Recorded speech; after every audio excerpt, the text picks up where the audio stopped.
Good evening. I'd like to welcome everyone to our October 13th, 2025 Bladen County Board of Education meeting. I appreciate everybody being here this evening. Can everybody hear me okay? Good, good. At this time, we'd like to ask Mr. Clark to give the invocation. Let's pray. Dear Lord, we come tonight asking for guidance and wisdom and along you can provide as we try to make the best and sound decisions for the staff and the children of Bladen County Schools. Amen. At this time, we'll ask for the students to come from Elizabethtown Primary School to lead us in the Pledge of Allegiance. Thank you, Chairman Singletary. Board members, tonight we have the following students from Elizabethtown Primary School. Ripley Bonomo, Isabella Munoz Ventura, Peyton Thomas, Journey Thompson, Demaya King, Josiah McKeithen, China Rhodey, and Dylan Cowan.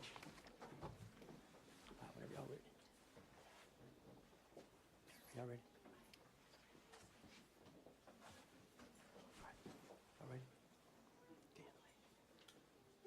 I pledge allegiance to the flag of the United States of America and to the republic for which it stands, one nation, under God, indivisible, with liberty and justice for all. All right, y'all wait there for me.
At this time, I want to get a motion on the floor to adopt tonight's agenda. Got a second? Any discussion? All those in favor by signifying by saying aye. All those opposed? Motion carries. Can I get a motion on the floor tonight to approve the approval of the night's consent agenda? Got a second? Any discussion? All those in favor by signifying by saying aye. All those opposed? Motion carries. Dr. Atkinson, action item 6, spotlights and recognition. Thank you, Chairman Singletary and board members. We have several spotlights and recognitions we'd like to do tonight, which means there's definitely some great things going on. We want to highlight those in our district. First of all, we have the Bladenboro Middle School cafeteria team, who most recently received a perfect 100 score on their sanitation grade. And so I'd ask Ms. Crystal O'Brien, the Director of Child Nutrition, to introduce those staff members for us tonight. Good afternoon. Bladenboro Middle staff could not be here tonight because Jennifer Marlowe is here. Our Bladenboro Middle staff is Nancy Gibson, she's our manager, Tara Todd, and Linda Wilkins.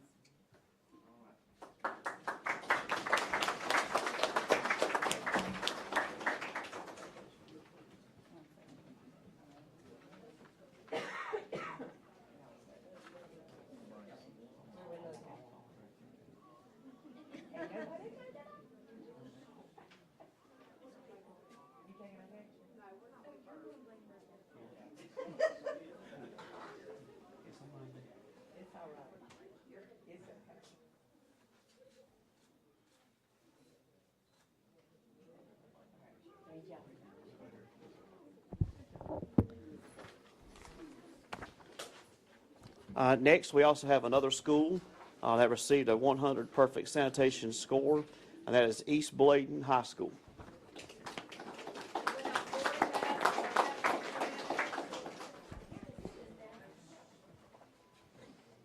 Loretta McDowell, Gail Shipman, and Tracy Marson. Ms. Marson, you could be here tonight.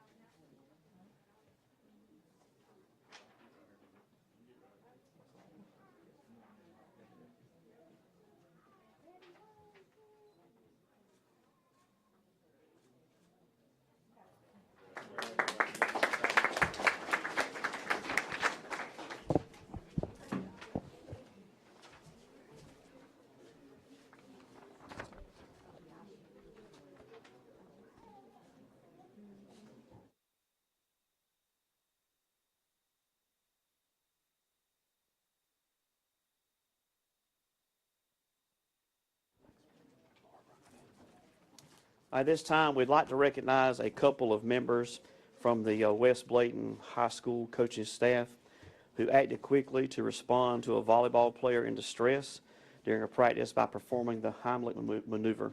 And so we are so thankful for their swiftness. I want to recognize two of our folks tonight, Miss Laura Nikki Bryant and Mr. Daryl Rutland.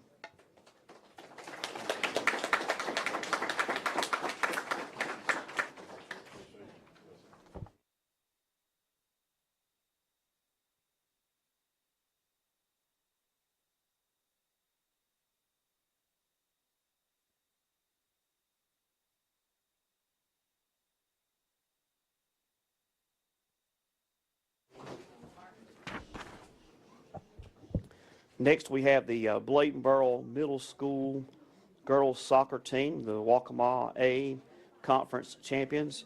Calling the names tonight is their principal, Ms. Jennifer Marlowe.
Next, we'll have the Bladenboro Middle School boys soccer team, the Waccamaw A Conference champions, and Miss Marlowe will call these names as well.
Next, we have the Tar Heel School boys soccer team, who are the Waccamaw AA Conference champions.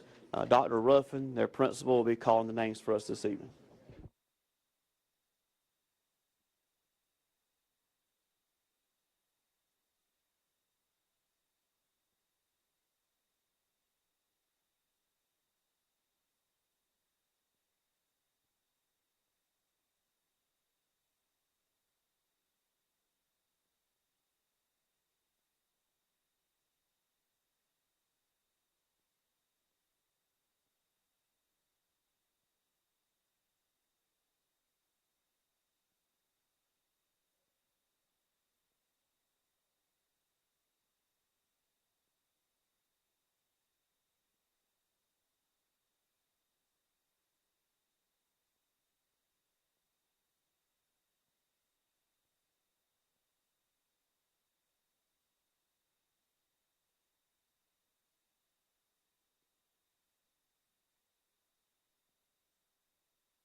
All right, this time we're going to be recognizing our student and employee spotlights. We have started within each school Students of the Month and a Certified and Classified Employee of the Month. And so at the district level, we recognize the Certified and Classified Employee of the Month of each school, as well as the student representative from each building as well. And so we'll begin with Bladen Early College High School. Our first student of the month is Phoenix Nickel.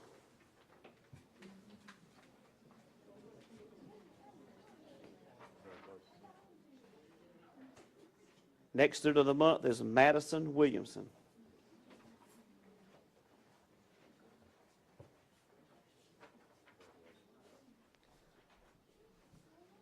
Our certified employee of the month for Bladen Early College is Sharon Baxley, and she's unable to be with us tonight. And our classified employee of the month is Miss Deanna Lacewell.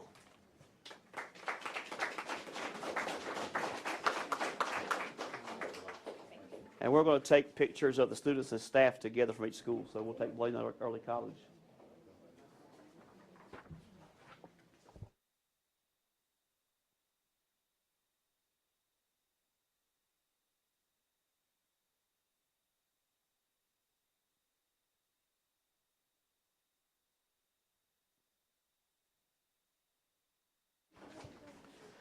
Next, we have Bladen Lakes Primary. Our first student of the month is Exima Bernal Flores. Okay, Hamana Bernal Flores. Okay, thank you.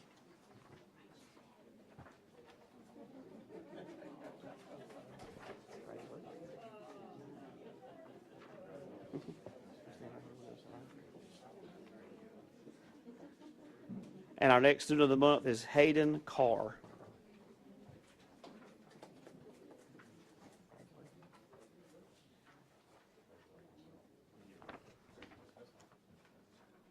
Our certified employee of the month is Miss Megan Kirby.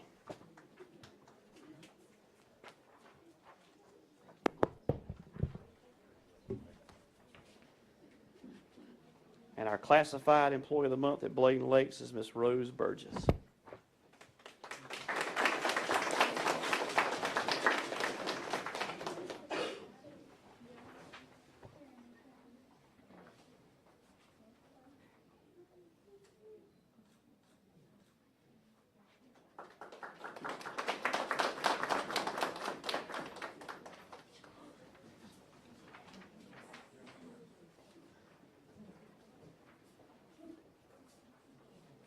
Our two students of the month from Bladenboro Middle are not here tonight, Lionel Lopez Martinez and Hayden Nance. And so we'll get their certificates to them. For our classified staff member of the month, Miss Lynn Ransom.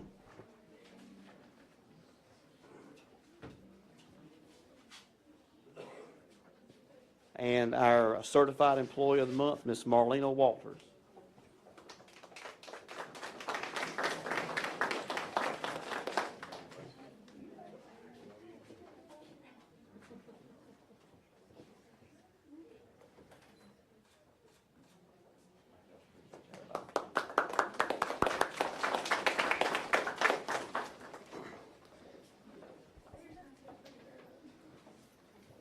Next, we have Bladenboro Primary School. We'll begin with our students. First, we have Caraday Bell Singletary.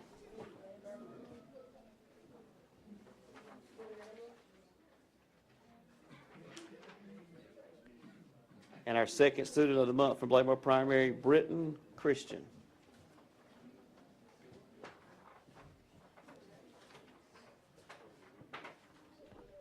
Hey, boy.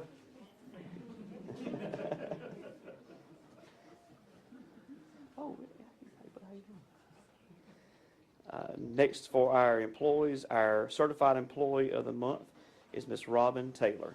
She's unable to be with us tonight. And our classified employee of the month is Miss Amanda Anderson.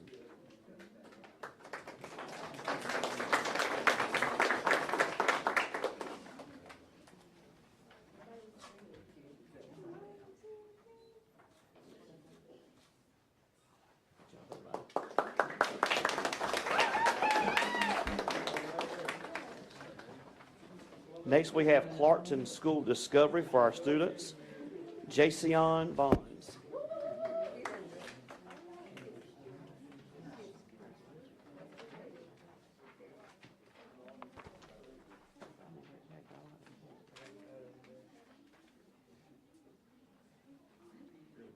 And our second student is not present, Madison Salinas. For our, our staff is not present as well. Classified Mr. Greg High and certified Miss Melissa Singletary. So let's give all the Clarkson folks a hand.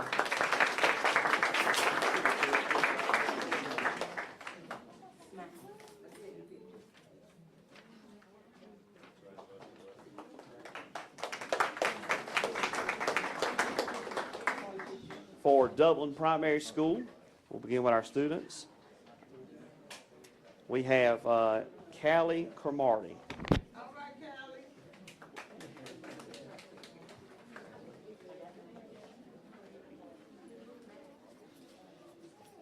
And our second student is Kevin Dove.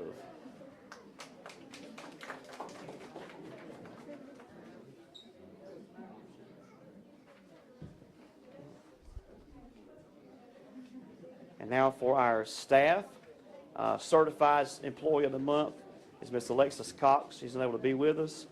And then our classified employee of the month, Ms. Brenda McDowell, who's unable to be with us as well.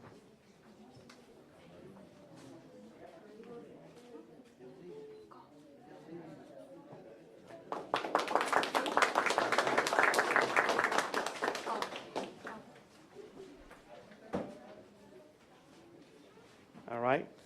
East Arcadia, our students are not with us this evening. Eileen Caballero and Sacred Blanks are the two students of the month for East Arcadia. For our staff, our certified employee of the month is Miss Deanna Ratliff.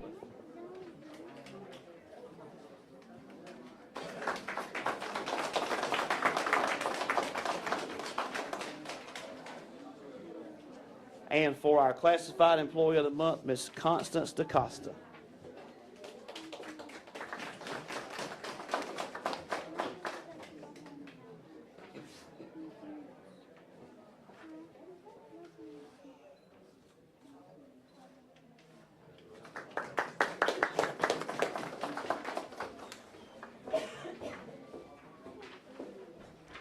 Now we have East Bladen High School.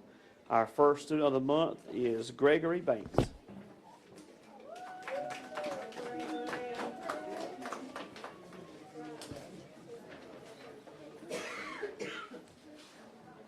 And our second student of the month is Arabella Horn.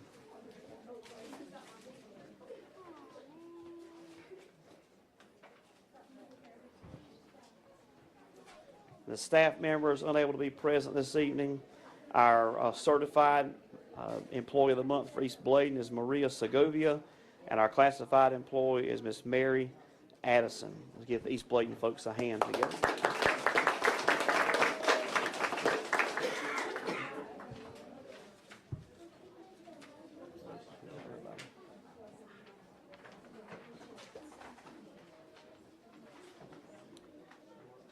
Next, we have Elizabethtown Middle School. Our first student of the month is Bentley King.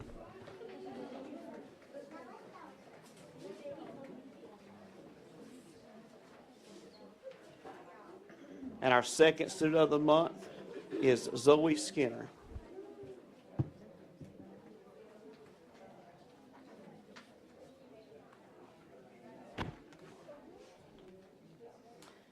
For our certified employee of the month, Miss Kristen McKeever.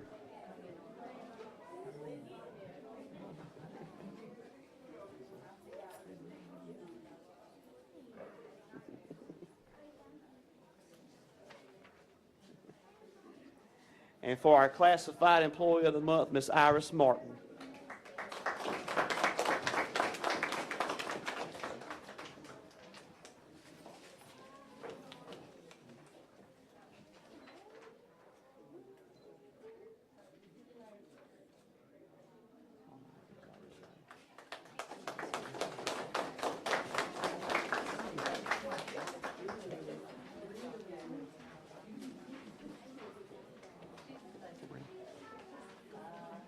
Okay. For Elizabethtown Primary School, our first student of the month is Leah Campos Almazo.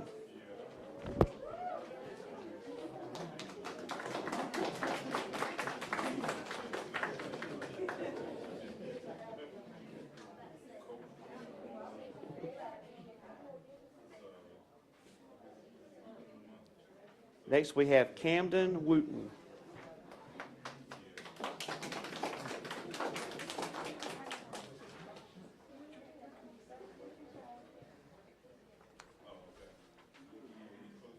And we had one little mishap. They sent 3, which is fine, and we got an early month. But our other student of the month is Josiah McKeithen.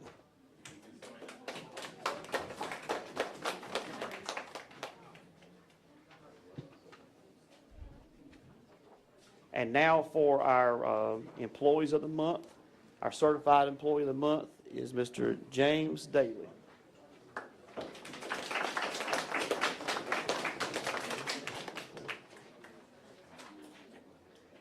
And for our classified employee of the month, Ms. Barbara Keaton. She's unable to be with us this evening.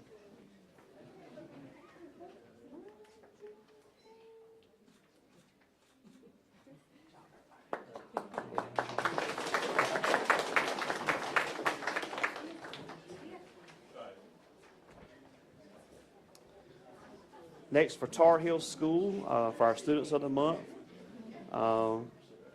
we have Diara Cruz Bravo.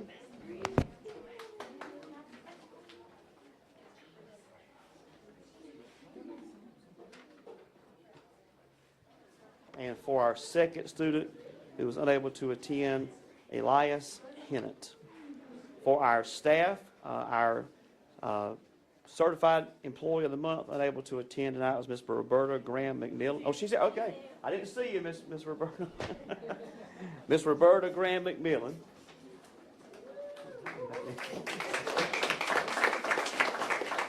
And our classified employee of the month, Mr. Alexander Wood.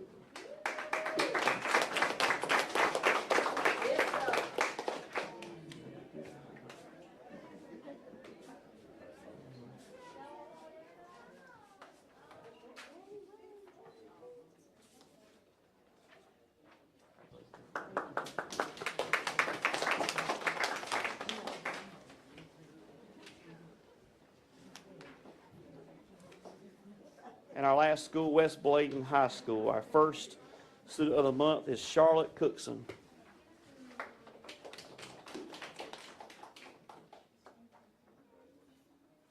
And our next student of the month is Jeremiah Bryan.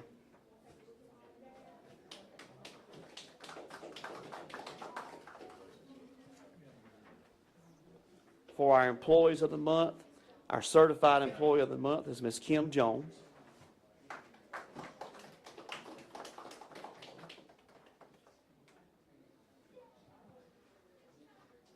And for our classified employee of the month, Mr. Darrell Rutland.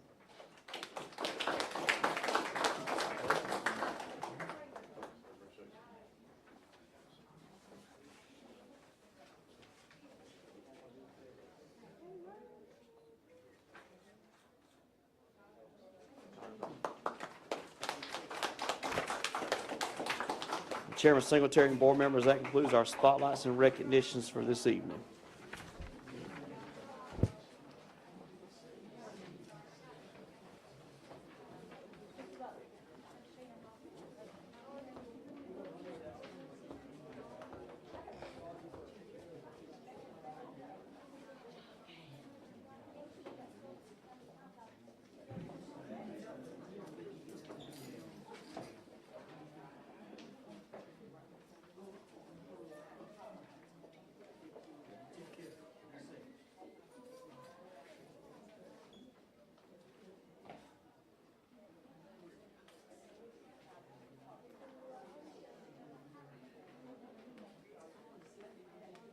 We'll move to action item 7, citizen participation. Thank you, Chairman Singletary, board members. There is no citizen participation for this evening.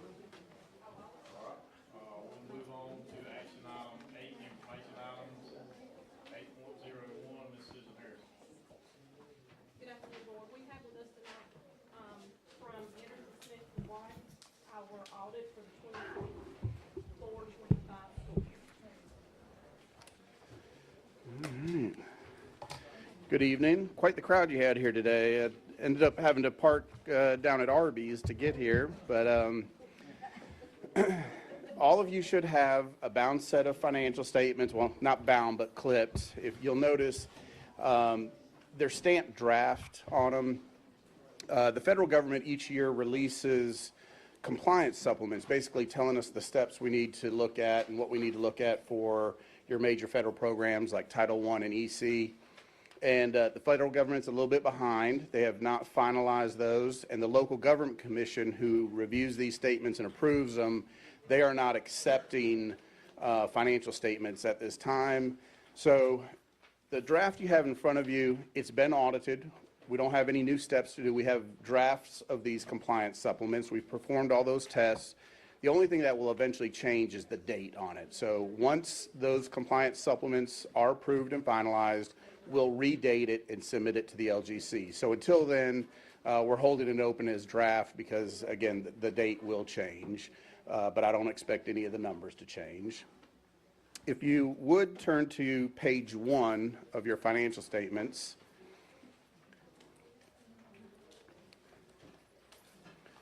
This is the opinion letter. You hire us essentially to conduct the audit of management, conduct the audit of your financials, look at your major federal and state programs, and issue our opinion. So page 1 is our opinion letter over the financial statements, and it basically says that we believe these financial statements accurately reflect the net position and the fund balance for Bladen County Schools as of June 30, 2025.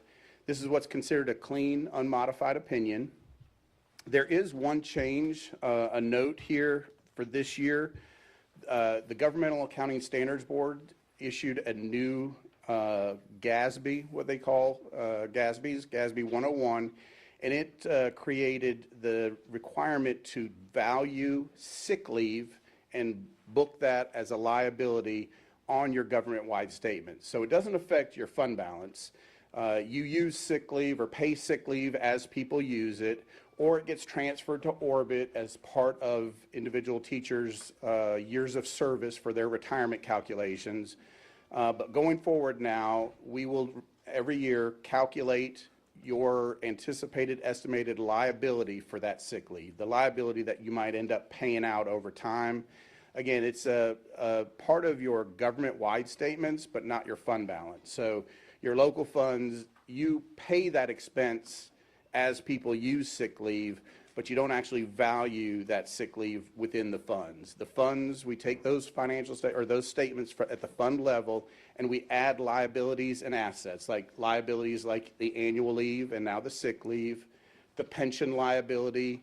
We add the assets, the value of your buildings. Those aren't within the fund statements. Your funds are really basically your current assets and liabilities, basically almost a cash basis type calculation, whereas the government-wide statements, the net position, those incorporate your funds as well as all of these other assets and liabilities that are not in the form of cash. So this GASB affected those statements, did not change your fund balance, but at the bottom of page 1, there is just a little note that these are now incorporating the new GASB 101, and we were able to calculate that liability and add them to the statements.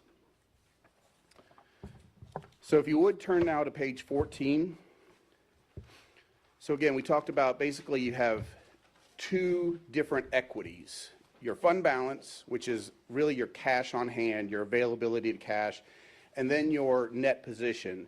To me, most important, what you have available to budget is the fund balance. So we skip the first two exhibits, which are a balance sheet and income statement at that net position level. That includes expenses like depreciation or expenses like the change in pension, and really get to a balance sheet here on Exhibit 3 of what you have available to appropriate, what you have spent in fund balance for the year.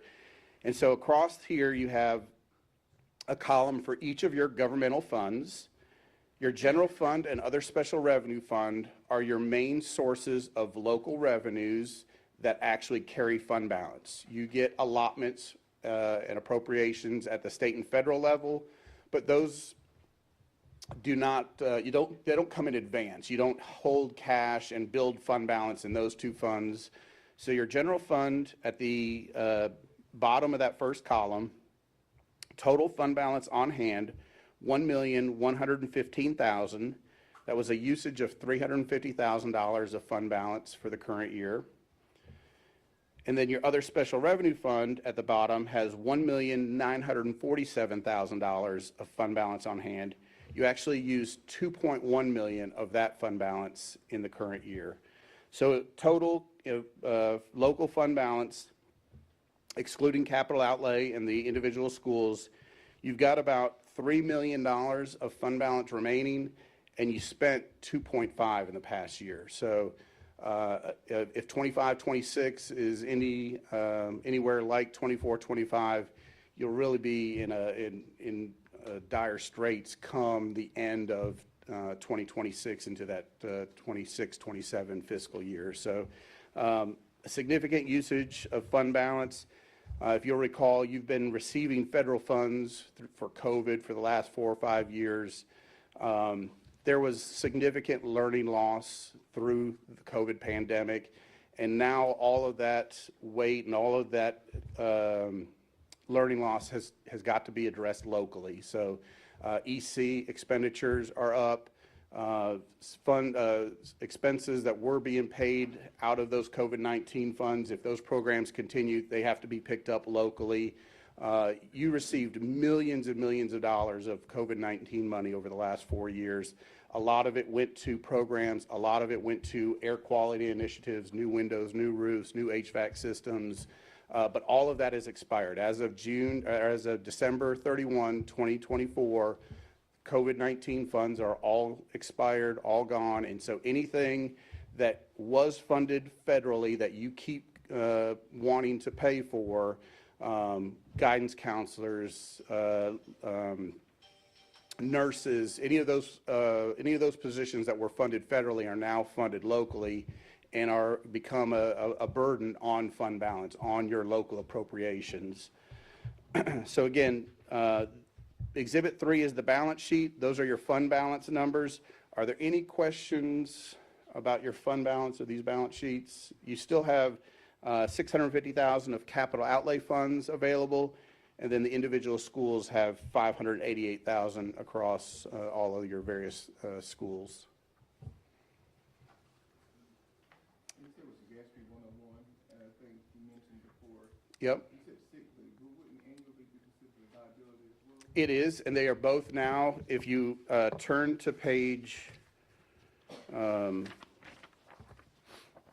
Exhibit 1, page 12.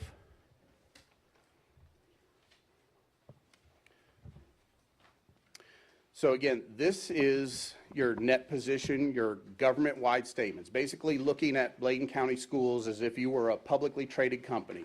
What is the value of the cash and current assets and liabilities within the funds, plus all of the assets and liabilities that don't generate cash, like your buildings, like those giant liabilities. You can see in that governmental activities, midway through the page, your liability section, annual leave, sick leave, and the pension and OPEB liability are all part of the $82 million of liability within these statements here, within that statement. Again, it's valued in this balance sheet, but it is not a liability at the fund level. The liability or the expenditure comes when the person uses the sick leave. And is this audit, is it, what we call it, the yellow book? Yep, it's a single audit. The single audit is what requires us to do compliance testing on state and federal programs.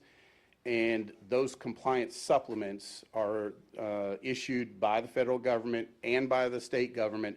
The federal government has not released theirs. And so that's back to the fact that we're going over a draft. Once those are finalized, I'll be able to redate this to the appropriate date. Like the yellow book, is that within 6 months or is it 3 months of the fiscal year ending? So the requirement is 6 months. So your audit, as long as we, now, again, if the federal government is shut down for a month and when people start going back to work, somebody gets around to finally approving them, If it is somewhere too close to December 31, I imagine there'll be an extension. But for right now, the audit requirement is that these are submitted to the Local Government Commission, North Carolina, by December 31. All right. So back to Exhibit 3, and then behind it, Exhibit 4. Yeah, page 16.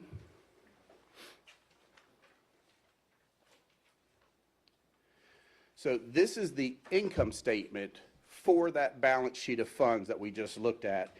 And this shows you your various revenues in each of your funds. At the bottom of each of these columns shows you that net change in fund balance, where you can see that it's 300,000 in general, 2.1 million used in other special revenue, 740,000 used in capital outlay, and then your individual schools fund balance changed by $5,700. But you can see that your funding, most of it comes from the state government. So the State Public School Fund houses $36.6 million of your revenue. Your federal grants are $7 million. Again, the last bit of COVID-19 money that you used to replace some HVACs, some of that is still in there. But in the height of COVID, you were getting $20, $30, $40 million a year in federal funds, and now you're back down to $7, which is more in line. It'll go back down still a little bit more next year because your COVID-19 funds this year totaled 1.2 million. So your federal funds will go down to about 6 million, which is where it was kind of pre-pandemic. And then you can see too, like your general fund, that first column, you only receive $8 million from the county, and that was only 50,000 more than you received last year. So again, trying to use an $8 million source of revenue to pay for anything that was being housed in that federal grants fund, again, for learning loss, instructional coaches, guidance counselors, social workers, all that, trying to squeeze that into an $8 million county appropriation, it is difficult. The other special revenue fund, that houses all of your non-county things, NC Pre-K, Medicaid, all of that stuff comes through the other special revenue fund, and those revenues total $2.3 million. So again, combined, you're looking at $10.5 million, whereas again, most of the funds come from the State Public School Fund, $36.6 million. You also receive capital outlay money from the county. That was $900,000 this year. And then your schools generated $1.2 million of revenue. Athletics, clubs, yep. Well, vending machine, yeah, all of those sources, yep, across all your schools. Yeah, that last column, 1,245,000 of revenue, and then 1,250,000 of expenditures, using $5,700 of their fund balance.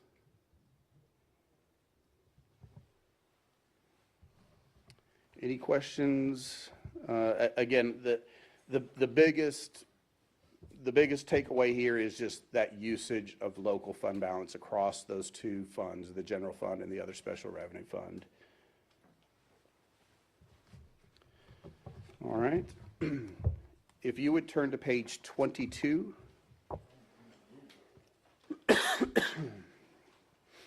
So aside from your governmental funds, you have one business type fund. Now, a business type fund, net position and fund balance are one and the same. So right here on this balance sheet are the liabilities for the compensated absences like annual leave and sick leave.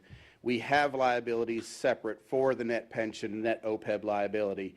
So you can see at the very bottom of that page, your net position is negative $213,000.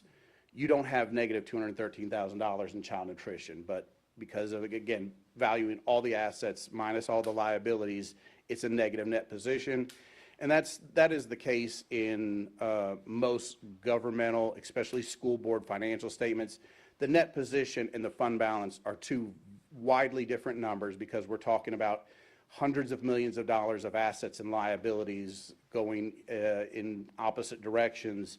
So instead of using fund balance like we talked with the governmental funds, the key asset here is cash on hand. So at the very top of that column, $974,000 of cash on hand. It's a decrease of $107,000 from last year. In 23-24, you actually added about $20,000 of cash. You have, over the years, operated at a profit in child nutrition. You have high participation, free meals for all kids. But this year you had 10 missed school days. That's 3-4% of your days were missed because of snow. Those are days that food can't be served, you can't get reimbursements for. Also, for 25-26, the lunch reimbursement price is going up like 40 cents per meal, which is like 10% of your lunch revenue. So you using $107,000 and having $974,000 still in the bank, it was a bad year, but there are reasons for it. I anticipate going back to a position of either like break even or profitability. During COVID, again, all kids ate for free and the reimbursement rates were higher.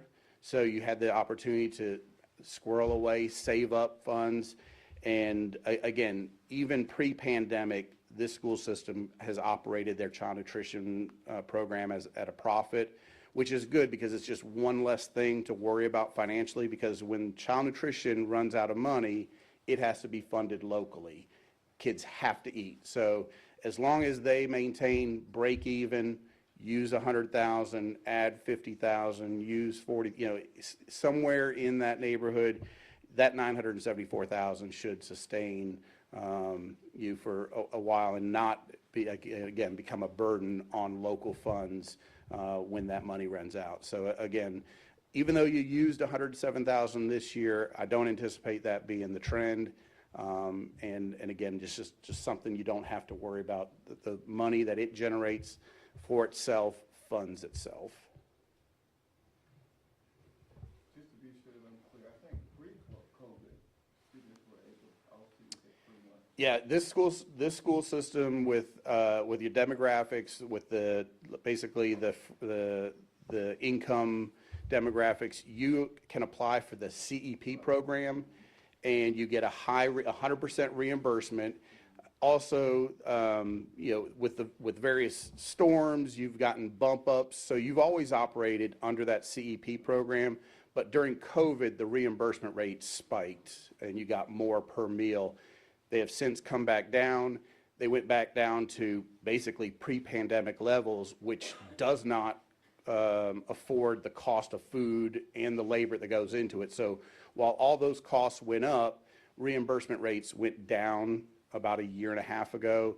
But now for 25-26, that lunch reimbursement going up 40 cents, about 10%, is a big deal for helping districts maintain profitability in child nutrition.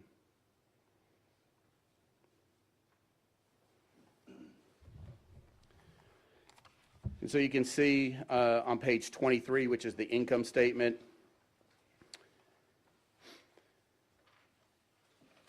your food sales, food you actually sell, 161,000 there at the top.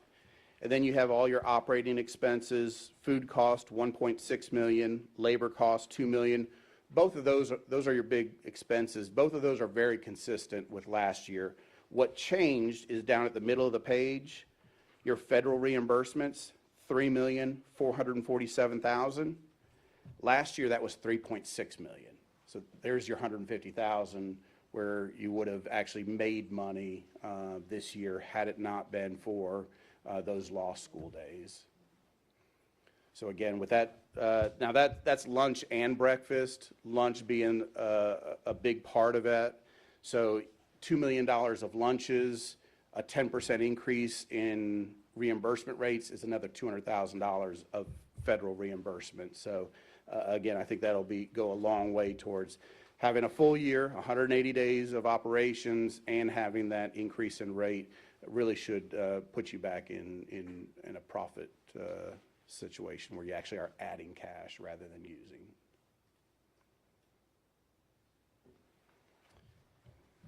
All right. So after that, there are pages and pages of footnotes.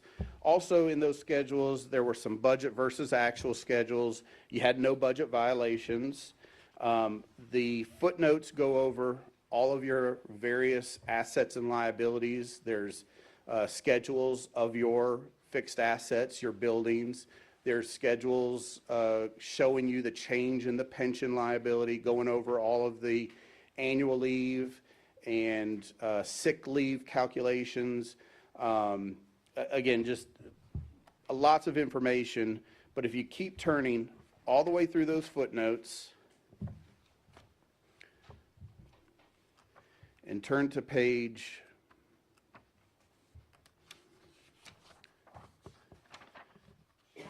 59.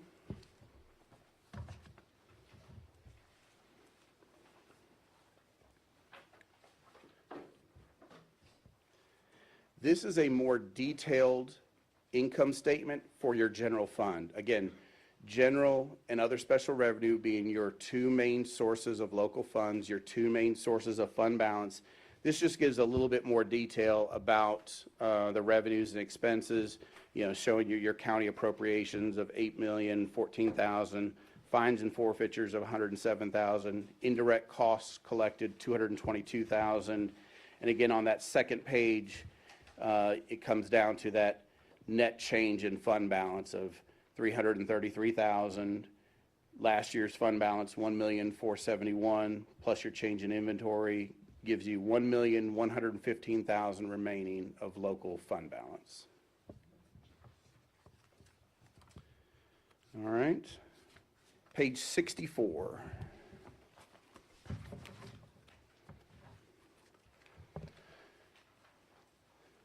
So as Mr. Thomas brought up, this is a yellow book audit, so it is not just an audit of the financial statements, which is the first section, that first opinion letter. Page 64 basically starts the compliance part of the audit. There are 3 letters starting at page 64. One is over internal controls, one is over federal compliance, and one is over state compliance. Both the federal and state opinion letters state that we noted no question costs, no violations of how you spent your state and federal money out of accordance with the major programs. This year we audited Title I and the COVID-19 funds, and on the state side, the State Public School Fund, which has to be audited every year because, again, it's $36 billion of your revenue. So in testing those major programs, we noted no findings essentially on the state and federal compliance. The other letter over internal controls states that we noted no instances of internal control violations that we see as significant deficiencies or material weaknesses in controls. And those are controls both over financial reporting and compliance. So again, 3 clean audit opinions in the back, 1 clean audit opinion in the front. It's just, again, we're hired to opine on the accuracy of the statements, but again, a lot of this presentation is over kind of some of the information in them, the changes in fund balance. Whether you have a good year or bad year, at the end of the day, these financial statements present that. And then the commentary, again, over fund balance and changing cash. That's, aside from opining on the accuracy of the statements. Any questions on any of it? Yep, certainly. All right, so you mentioned earlier, I think it was the federal dollars from the COVID funding, Yep, and you said something about 1 point. yep. So if you look at page 73, yes, at the back. At the very back is a schedule of all of the federal and state dollars that you receive. The first one being your federal dollars. And you can see right there, 2/3 of the way down, the Education Stabilization Fund, ARP. Those 2 programs, the K-12 Emergency Relief Fund and the Cyberbullying Suicide Prevention, those were your last 2 pots of COVID-19 money spent out in the current year. They totaled 1,272,000. Those funds are non-reoccurring. So of that 7 million, like I said, next year you'll look at more like 6 million because those programs expired as of December 31. How was that dispersed? Was it all submitted at one time? No, you were, it was allotted at one time, but with all of your state and federal funds, they are basically, you order 'em. You incur an expense, you write a check, and then within 5 days of you, or 3 days of you writing that check, you request that money to be put into the state account so you can send that check out and spend it. So they prevent you from holding that state and federal money. And How was that reported with the, if any interest was earned on it? That's, DPI gets all that, and they anytime you hold, now you do hold federal funds in the form of child nutrition. That's a federal program. So any interest received on those funds have to be reinvested into the program. So if you ever did receive federal or state funds up front, any money you make on those funds just gets spent in that same program. All right. Any other questions? All right, I appreciate your time. My number is at the bottom of those opinion letters. Our firm does almost nothing but schools. I think I've got 3 other clients other than school systems. I'm happy to go over any of this information one-on-one. Again, we value Bladen County Schools as a client and want to make sure that I'm available to answer, again, any questions, because at the end of the day, you are the ones who hire us to conduct that audit of management. It's a 3-party contract, the third party being the LGC, who's, again, not letting us submit audits yet. And that's nationwide, just because anybody that receives federal funds that have a compliance supplement written for those federal funds, they can't issue audits yet.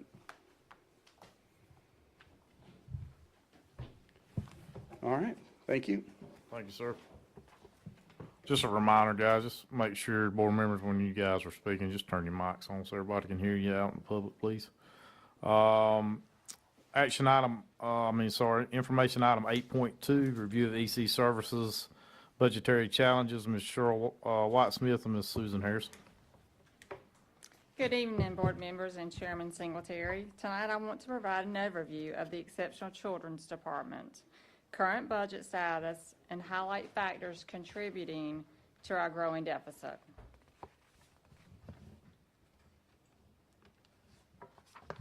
The purpose of this presentation is to provide an overview for the Exceptional Children's budget trends over the past 3 years and to highlight the key factors that have led to our current financial challenges. We begin by looking at how student numbers and services needs have shifted, followed by a closer look at how these changes have impacted our expenditures. It is also highlighted the key drivers contributing to the current deficit, including increases in mandated services, related service costs, and staffing requirements. In addition, we'll discuss the financial pressures related to these mandated supports, particularly how compliance with IDEA and individualized student needs affect our overall budget. Finally, we'll review next steps for continued fiscal management, including ongoing monitoring of staffing allocations, maximizing reimbursement opportunities, and advocating for additional funding to ensure we continue to meet the needs of our students while maintaining physical management. The overview of our EC program growth. Over the past 3 years, we've experienced steady growth in the Exceptional Children's Program, but the nature of the growth has changed significantly. We're seeing an increasing number of transfer students with complex medical and behavior needs entering into our district, many of whom require more intensive supports than what we've traditionally provided. A growing number of these students now need one-to-one support personnel or licensed nursing services during the school day to ensure both safety and access to instruction. At the same time, we've seen a significant rise in related service demands, including occupational therapy, physical therapy, speech-language therapy, nursing services, audiology, and visual impairment supports. Additionally, there's been an increase in homebound instruction due to medical and behavior needs, which requires individualized planning and staffing. Altogether, these changes reflect how our department, service intensity, and complexity are growing faster than our available resources, which contributes directly to the budget pressures we're experiencing.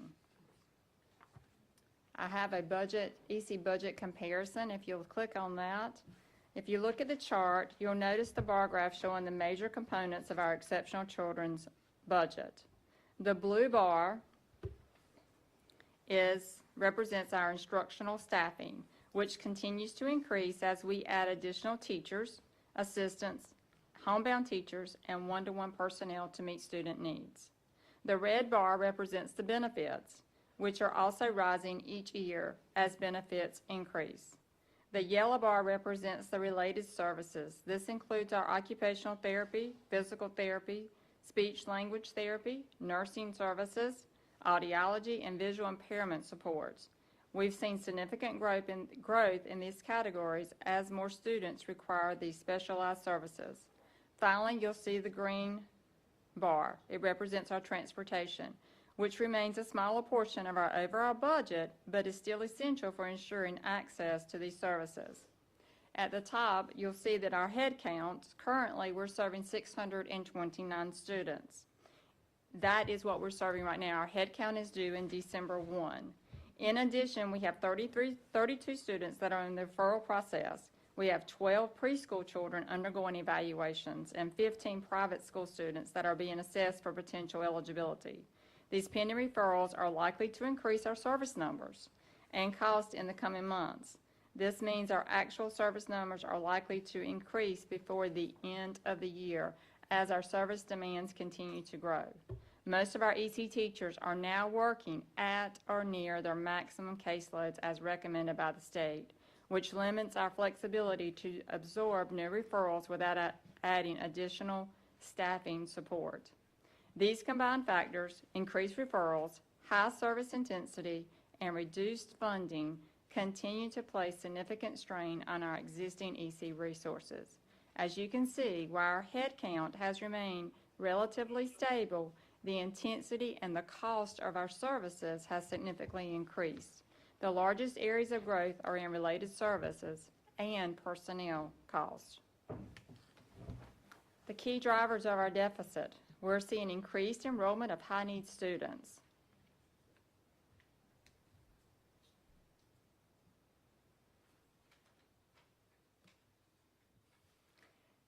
A rise in students transferring into the district with significant medical, behavioral, and physical needs requiring individualized support. Mandated services. Federal and state regulations under IDEA require the district to provide all necessary services outlined in the student's IEP, regardless of the cost. The expansion of our one-to-one personnel and nursing support. More students now are requiring one-to-one assistants or licensed nurses to access their education safely. The growth in related services, more students are in need of occupational therapy, physical therapy, speech-language therapy, nursing services, audiology, visual impairment services. They're being expanded due to increase in student needs. The increase in our homebound instruction, a higher number of students with medical or behavior needs are receiving instruction outside the traditional classroom setting, and the increase in the cost of the benefits for our instructional staff. Moving forward, we will monitor and adjust our EC staffing allocations, explore grant and Medicaid reimbursement opportunities, and maintain compliance while ensuring quality student support. However, these factors combined have created extraordinary financial pressure within the EC budget. While the department continues to prioritize fiscal responsibility, the cost of the mandated individualized services continues to exceed available funding. In summary, the key takeaway is that service demands are rising faster than available funding. Each year, we're serving more students with complex needs who require intensive supports, including one-on-one assistance, medical care, and specialized therapists. Mandated supports and increased student needs are the primary drivers of our rising costs. Under federal and state law, we're required to provide every student with the service outlined in their IEP, regardless of the cost. Our team continues to meet those requirements with integrity and compassion, even as the financial pressures grow. Despite these challenges, our department remains fully committed to equity, compliance, and fiscal responsibility. We continue to prioritize meeting the needs of every student, maintaining compliance with IDEA, and being good stewards of the resources entrusted to us. Our goal is to ensure that every child in Bladen County has the opportunity to learn and grow and thrive, while continuing to work collaboratively to manage the financial realities that come with providing these services. I've got an article for you to read that WRAL just came out with. I think it was Friday, someone shared, or I saw it this morning, for you to read, and it's talking about some deficits in here, and what North Carolina is going through with staffing changes and then funding. And if you look on the very last page, you see how our school system is funded, or all school systems are funded.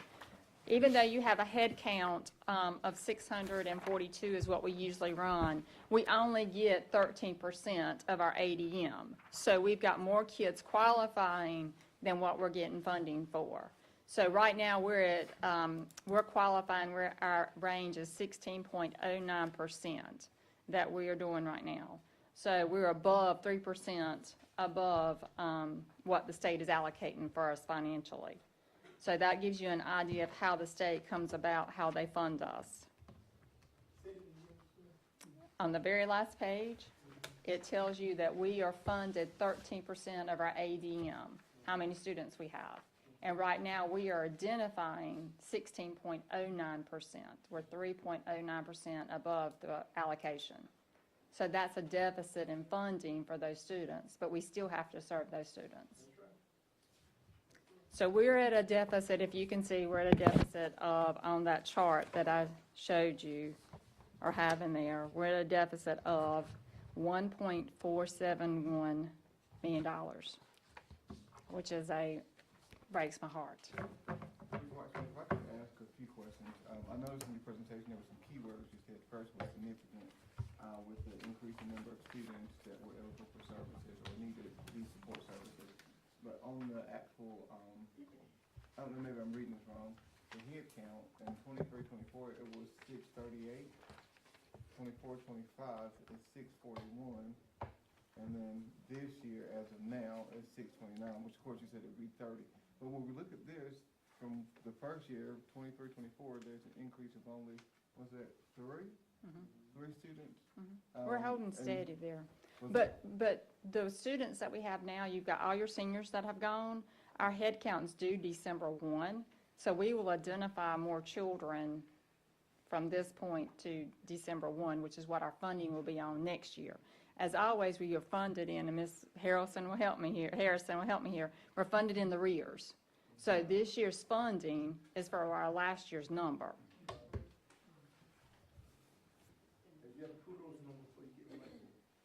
Well, I understand that process. I'm just trying to wrap around the significant, whenever it says significant increase, it's not from year to year. You're saying. Well, significant increase in the number of students that are enrolled. I'm going to give you a scenario that happened at a school in a matter of 1 hour. I want you to think about this. 1 hour. We planned for an EC classroom to be opened at a school, a self-contained setting.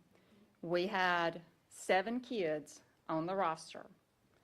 Open house, within 1 hour, we had 6 kids to enroll with high intensive needs that were self-contained, one-to-ones, and we had to immediately scurry and get to staff that classroom. Those are the kinds of things that we're getting hit with. I mean, who would have ever thought that could have ever happened? But that happened to us, and we're getting more and more students because of our, and Ms. Brown can help here because she gets the enrollment in, but we're getting more students enrolling in our county that are out of state because of our housing, and they're coming with intensive needs. It's not simple, intensive, and we've got to serve these children.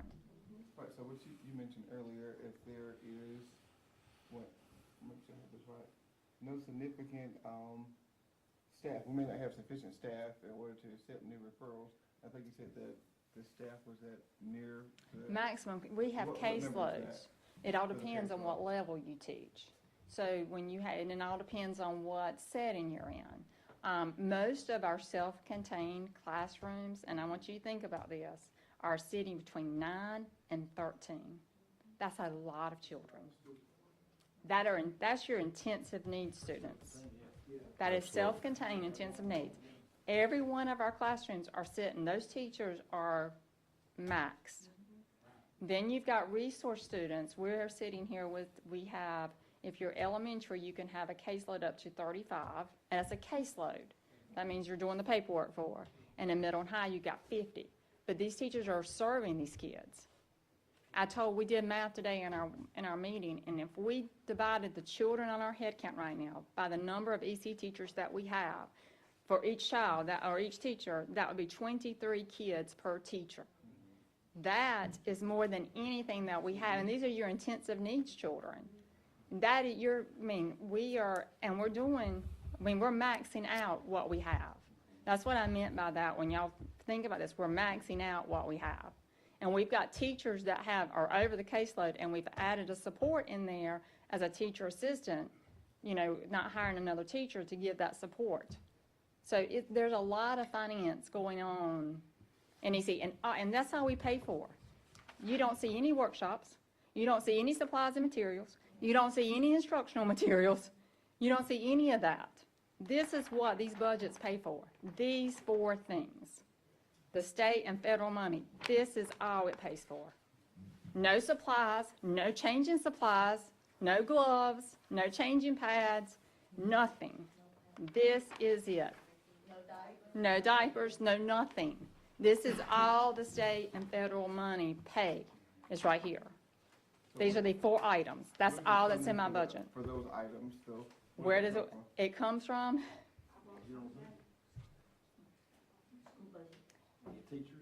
Well, our Title I principals will use Title I for it. We write grants. That's where I try to write grants and stuff to support that. I'm working on one now. For PD, we are involved in the NC SIP project, which is a reading project that we do that provides training. Will not let you buy any materials. We'll use Medicaid funding. Anytime there's a chance, we get to use Medicaid money. This is all your state and federal monies that we are allotted. That's what they go to. These 4 things. You're only allowed to apply for that Medicaid so often.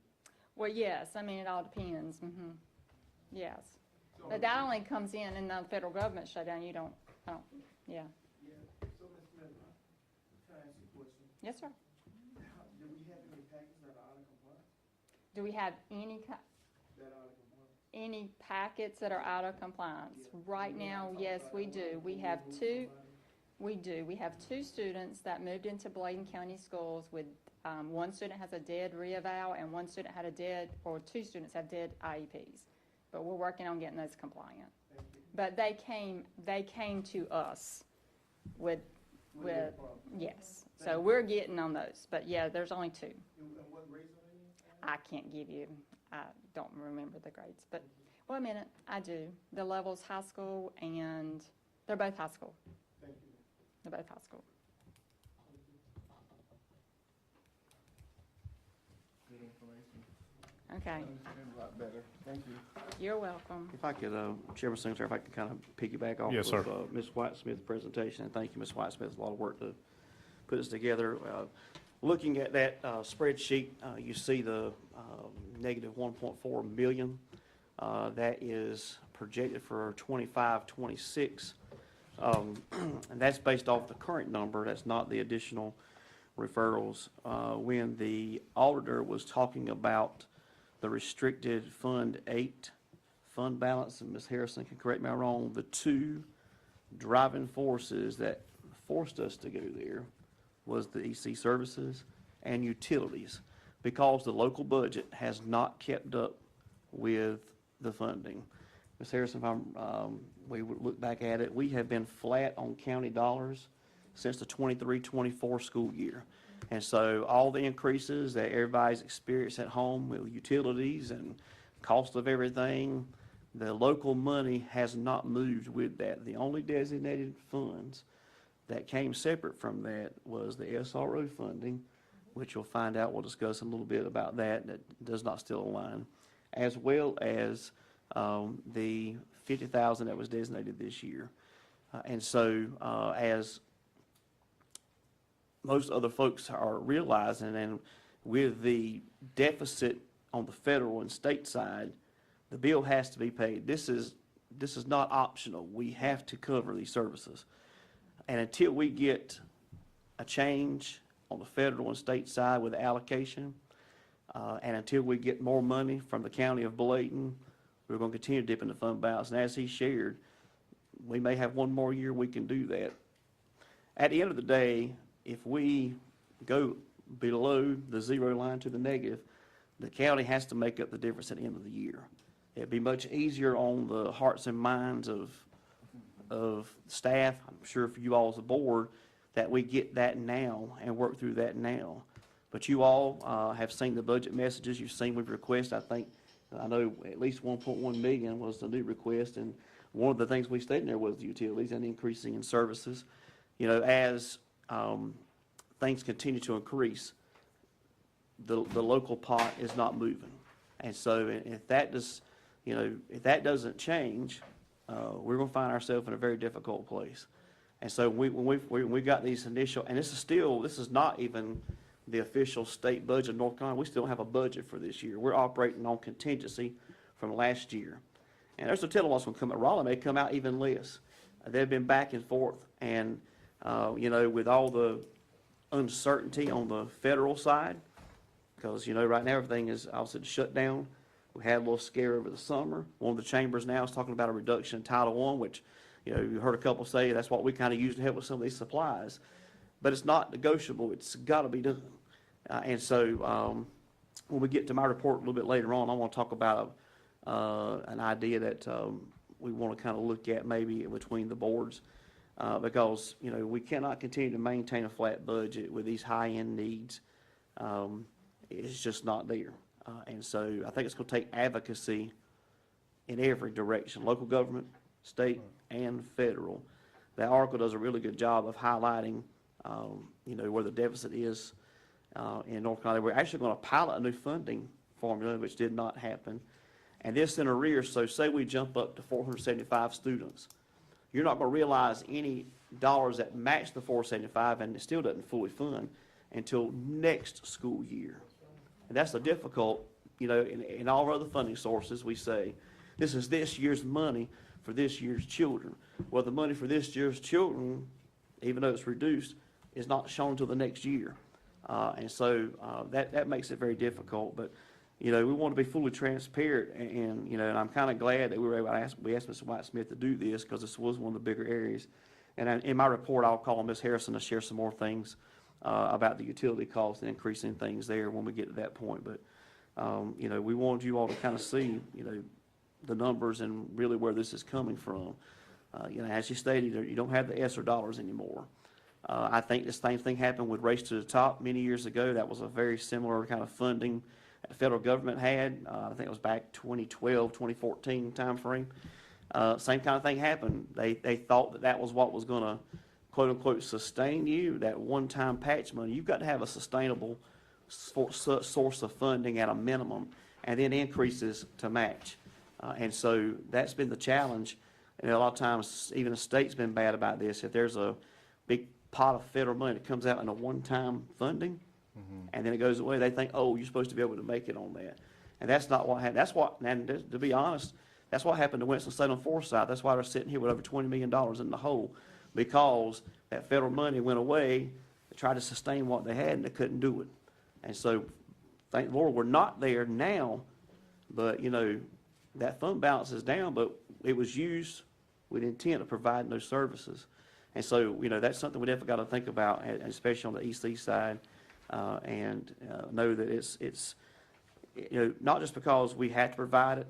I think everyone in their heart realizes it's not a negotiable. We should be doing it anyway because these are our students, and we want to make sure every child deserves as the law says, a free, appropriate public education.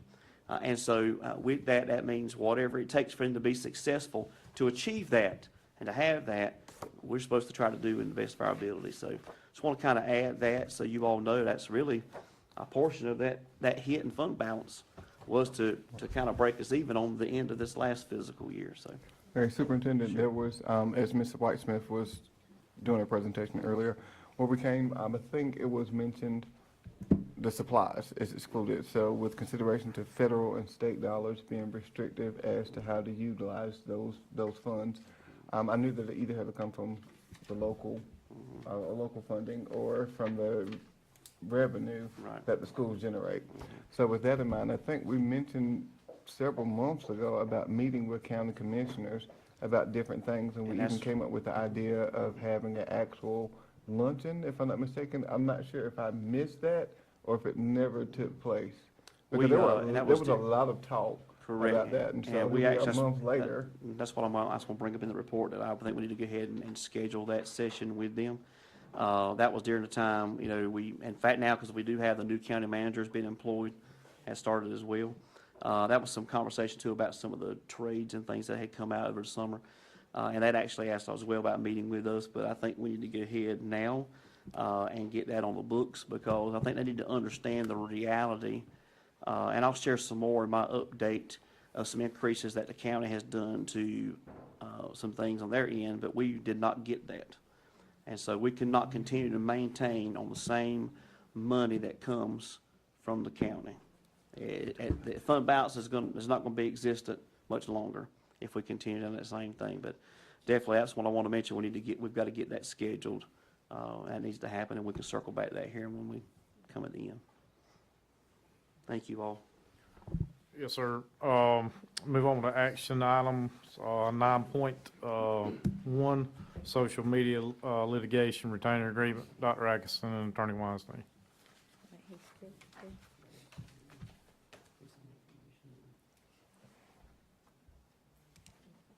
It's supposed to 8.3.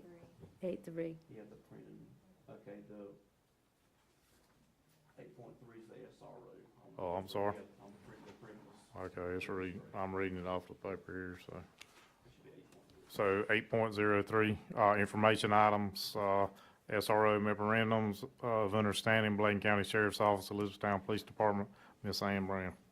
Good evening, Mr. Board Chair, and board members. At this time, we do not have a contract. The sheriff has expressed a disagreement with the current contract that was sent to you, the terms, and he's not prepared to sign it. If you look in your board packet, this is the contract that he presented to us on Friday afternoon. And this is the contract that he's willing to sign, but the contract that we have that was presented to you was drawn up by our board attorney with our stipulations in that contract. So right now, we still have not got a signed contract, and his suggestions is that the two attorneys meet and come to an agreement on the terms of the contract.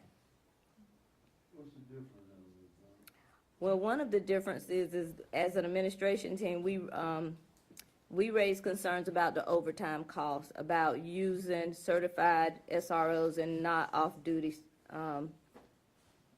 deputies. No. And what we suggested is, if he does not have the total number of SROs, is that if there's a school that does not have, that they just call 911 if they have an emergency. And right now, we're staffed with the exception of one school. And all those schools that are staffed have a certified SRO? Yes, Would that school be West Clayton High School? I can't say that. You don't have to, I'm getting calls about every other day. And one of the things, we met with our student advisory committee, and one of the concerns that where the school is that does not have a SRO on a daily basis, the students said to us that they would like to know that they had a person on a daily basis, or at least have a relationship with it, because they said when they get someone on routine, like somebody that's coming off, it's like they don't really know who they have, or even if they're gonna have a SRO for that day. So that was one of the concerns our student advisory committee brought to our attention, and that was students talking. So those are the concerns that we have right now.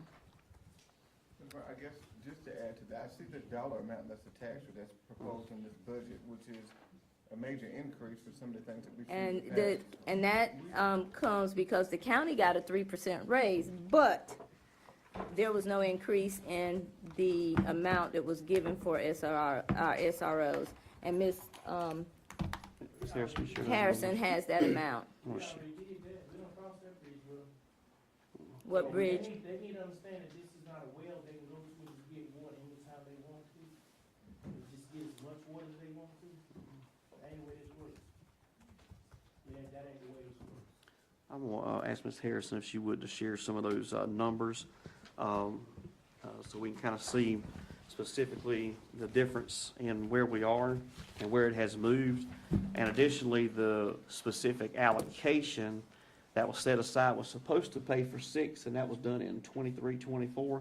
That number, even with increasing salary and all that, even on just the county side, that number has not changed either. And so Ms. Harrison is going to run through and also show what the cost per officer has increased to as well. And so Ms. Harrison, if you run through those numbers so the board can understand kind of where we are with that.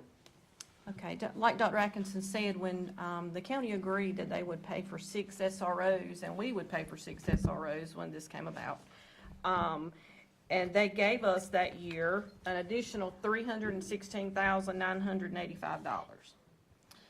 And when we started out, we were paying about $58,000. That number has increased this year. If we pay for 12 SROs at that $1 million, it's $87,000 per SRO. So they increased the salary of their employees. They got the 3% increase like Ms. Brown, Dr. Atkinson just said, but they have not, over the past 3 years, increased our allotment. We are still getting the $316,985 based on the allotment that we receive from the county. So that is one of my concerns there. They are only giving us what they told us 3 years ago each year. They're not even giving us the increase that they give their employees. So what did you say the monies were per deputy? 87,000. A deputy made 57, where's the rest of the money going? Benefit. And I'll ask the question.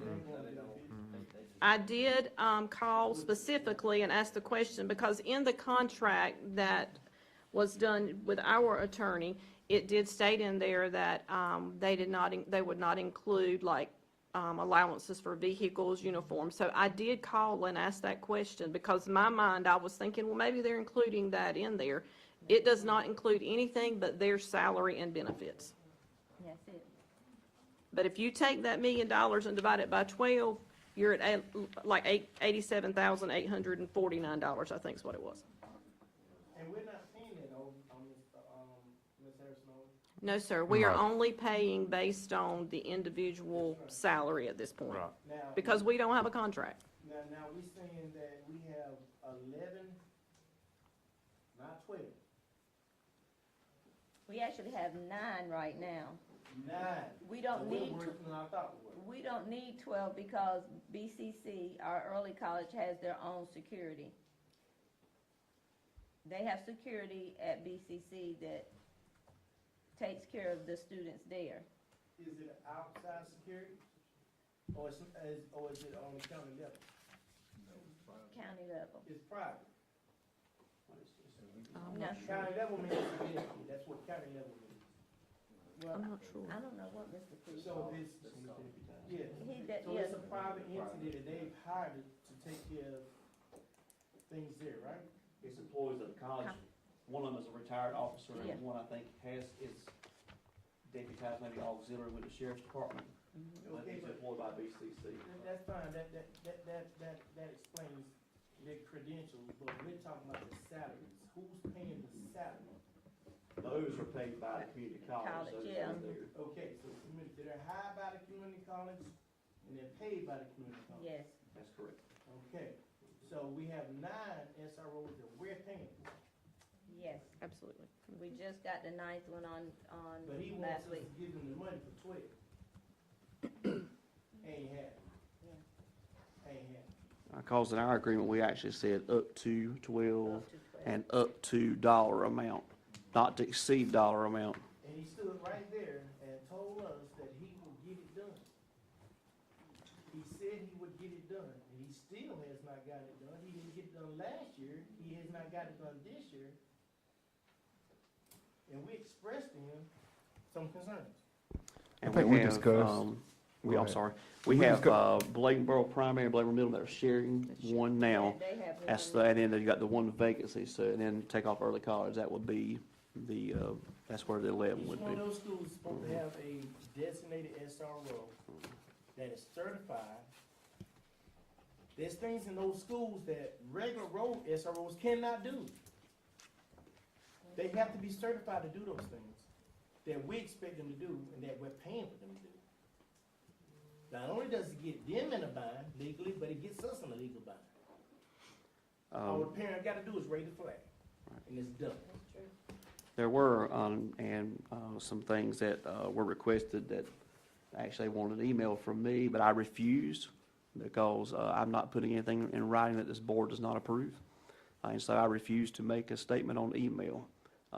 And so it was about, the question was, I think, about in terms of, tell us you don't want these folks that are not there. And I said, I'm not putting that in writing. We're still working on a contract, and I don't speak on behalf of the board. I represent you all under y'all's direction, but I don't speak for you all. And so I did not, provide an email with those conditions. And so, I think that, one of the challenging things is the increasing budget. Right now, there's timesheets kind of all over, had been kind of all over the place because you were bringing in substitute folks. And, you know, I think that it's, you know, for us, even part of our portion of funding is grant or a portion. And so on that grant, the grant funds up to 6 at only 33,000. So there's already a gap there.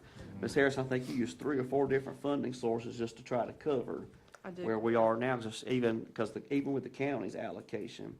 Yeah, I think we ran it today. If you had done the increases, the county's portion should be almost close to $500,000, if not over, to match where they would be at now based on that. So we're already a shortfall there, $200,000 probably, on what would, if they were matching really 6 for 6, you would have that. And so, I'm not gonna do anything to, we were uncomfortable, obviously, because we know our attorney had worked through some of the conversation. I know the last time Ms. Brown and I had a meeting there, we discussed those conditions and shared about the overtime, this is what, and Ms. Brown, correct me if I'm wrong, I made the statement that we're going to formalize this in a contract agreement because we think that's important, plus the grant funds require an MOU. That's right. And so it goes beyond a one-pager. You've got to have, these are the hours, this is the rate, these are the duties, these are the expectations, and that's what our attorney did on behalf of the board as a draft. And I always understand that we have negotiations and work back and forth on that. But that was intentional. That covers the sheriff's office, that covers us. And so, that's why we have MOUs all the time. We have them with the community college for various programs. It's just an agreement and understanding you do that. And so, part of that concern is, this has been a climbing cost. And things just aren't matching up in terms of that county allocation doesn't fit. The state, and we know, a lot of times with grants, sometimes they'll do an increase, but with all stuff going on, they've kind of kept the grant, and we know that. I mean, and we figure we're gonna have to put some with that, and we were prepared for that. It's just that local allocation isn't matching. Yeah, so, it's, again, we want to have a good working relationship, but, we've got to be fair and consistent, and have clear expectations that are laid out, for everybody. I think sometime in February. Well, You know, $87,000 for 12 months. So it, We don't do 12 months. They have to employ them 12 months because of the summer, so they couldn't. Oh, wow. Yeah, so we pay the summer months as well. But if we have any activities they're supposed to be a part of that, we do have to pay the summer because of their salaries. So, you know, that, even if the county picked up the summer months, but they're not doing that either. It's just that small portion that doesn't match. But Attorney Weinstein's gonna talk about the MOU in just a moment. So we can't do like, Bladen Community? Yeah, I think we discussed that in February about the opportunity or the idea to have it privatized or to have some security company to provide security or management of students or something of that sort because of the cost. But there's been no conversation after that, and that's been 6 months ago, maybe. I think some of the concern There's a too lot of is issues with that. an arresting power and things like that too. There's a lot of issues with that when you start talking about dealing with kids, especially kids with issues. Statually, there's a lot of problems. Right. We might not wanna get into that. And But there has been other departments within the county that have stepped up and said they would try to help out. Well, and that's a good point too. PE and. I remember that. They said they would, in E-Town, say E-Town, they kinda straddling the fence. But Bladenboro PD said they would. And, matter of fact, every SRO that he had said they was gonna leave the sheriff department, go to Bladenboro PD if they had them. Well, Every single one of them said they would leave.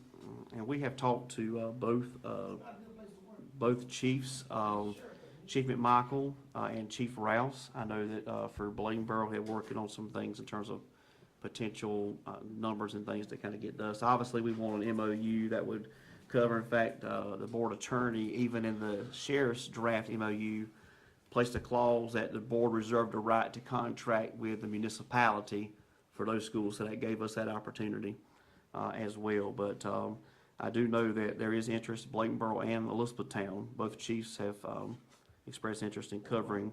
That will be 3 of those schools that could be covered by city police. But with that being said, we still need to consider the issues that come with those. You know, it might be a blessing in disguise to have all 12 covered, but we still have issues that we need to consider because, trust me, they're gonna be there. But a lot of the private firms, what they do, is they call the police when somebody commits a crime. I mean, we can have somebody do that, call the police when somebody commits a crime. Ain't that what they do?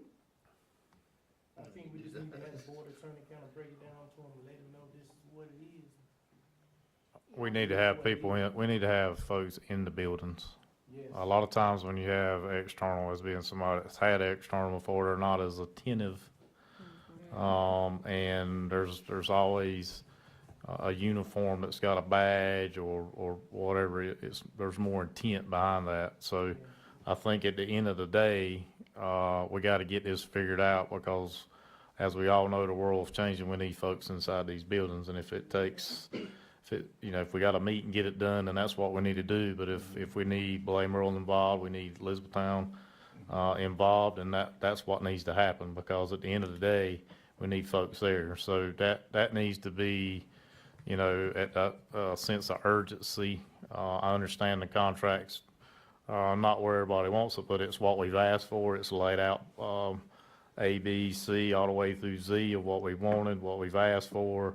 It's been very simplistic in the past, but this is what we got to have as an MOU so we can move forward.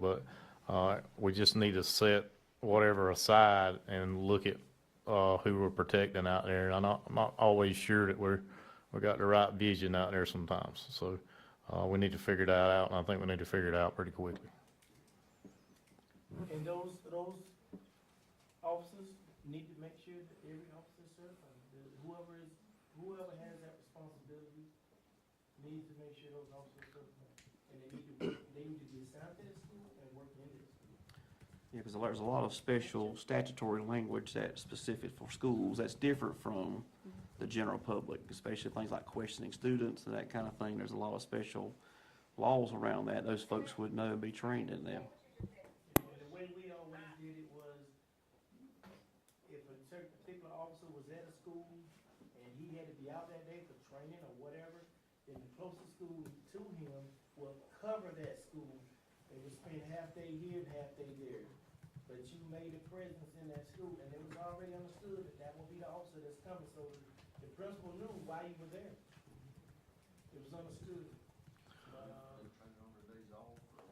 Yeah, I mean, there's a lot of things he can do, but at the end of the day, he ain't getting it done.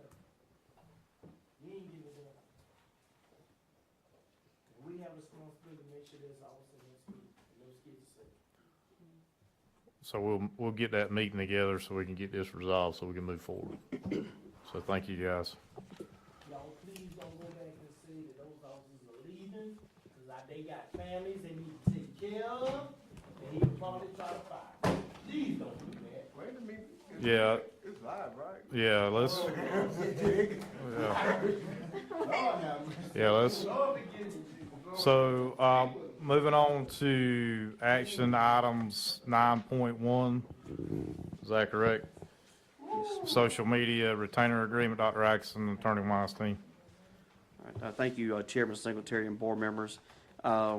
We have tonight Attorney Pratt concerning the social media litigation, and we're going to turn the floor over to her to speak about the retainer agreement and those services, and then ask the board to approve that agreement. So thank you so much for being here this evening. Thank you, and thank you for having me, and thank you for your time. As Dr. Atkinson said, my name is Stella Pratt, and I am an attorney with a law firm out of the Baltimore, Delaware area that has been working with your board attorney for years, but specifically on a case of national importance. So there's been over about 1,000 lawsuits filed across the nation by school districts against the 4 major social media companies. That'd be Meta, who owns Facebook and Instagram, Snap, that owns Snapchat, ByteDance, that owns TikTok, and Google, that owns YouTube. And the point of this lawsuit is to hold the social media companies accountable for the fact that they design their platforms to be addicting to children, right? They designed them to be addicting to children, and then they marketed them to children.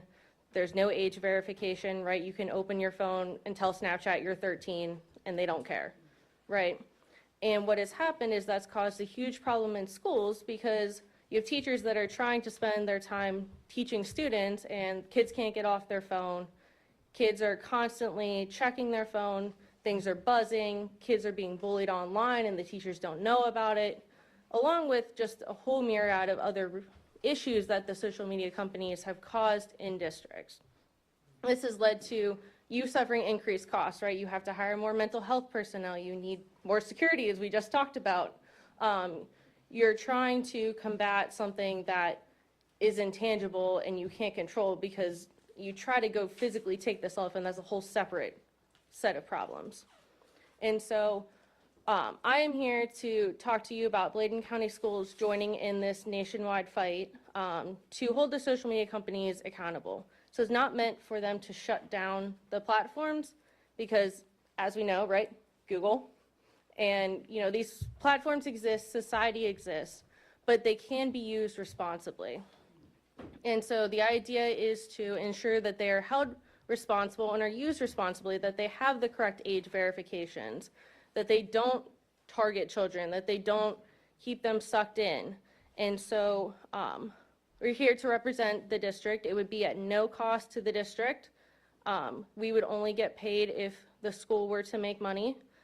There's no fees. We're not billing you hourly. You're not going to get a bill every month. The idea would be that we would work with you to help hold these social media companies accountable, join the nationwide fight, and then hopefully, first of all, get some change, but second of all, help recoup some of the cost you've spent over the past decade plus on social media. So I believe you do have the retainer agreement in front of you. I'm here to answer any questions you might have or talk through it with you. I got a question. What are some of the concerns that you guys have already identified that we may have to be worried about as far as, because when you come at these people, they ain't broke either. They ain't broke either. So when they turn around and they pay their attorneys to come back at us, what are some of the issues? I mean, we don't have the money to fight that. So what are some of the issues that are already being identified that we're gonna have to deal with? So the way that this litigation is set up is in what's called a multi-district litigation. And so what that means is that there's a bunch of schools all over the country, right? And then the case is consolidated into one district court to handle all the pretrial stuff. Right? But what it means for you is that you're not going to go through what you consider general litigation, right? If someone rear ends you, right? Your attorney calls, they answer questions, you answer questions, you're gonna get deposed, right? That's not what happens in this case. What happens here is there are a set of test cases that were selected by the court about 2 years ago now. They're the ones that have been doing all of that work. They're driving the case forward nationally. Your responsibility is to do the complaint, which we would do for you and you would approve. And then there's 2 sets of documents to complete.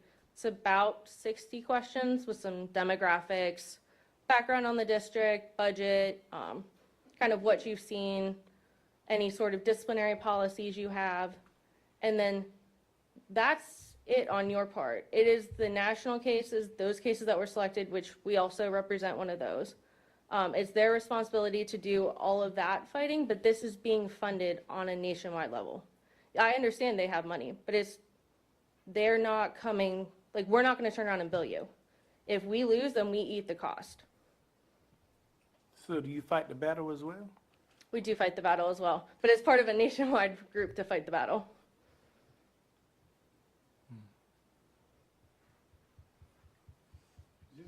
Just, if I remember correctly, I think some of the larger counties, Mecklenburg County, maybe. Yes. Mecklenburg County, I think, was it Wade County? Yes. I'm not sure. Both. But out of all the counties in North Carolina, we had about, was it 6 or 5 or so that were moving forward with this? So There's a few more than that, I'm pretty sure it was double digits, I'm pretty sure. I can't remember the exact amount, but it was more than 6. yes, there's pretty- about 20 districts. We Yeah. personally represent about 20 In North Carolina? in North Carolina. Okay. Yeah. I I thought it was know 20 collectively, Robinson but- County just recently came on as well too, I believe so. Yes. Sonny Weinstein, what's your take on it?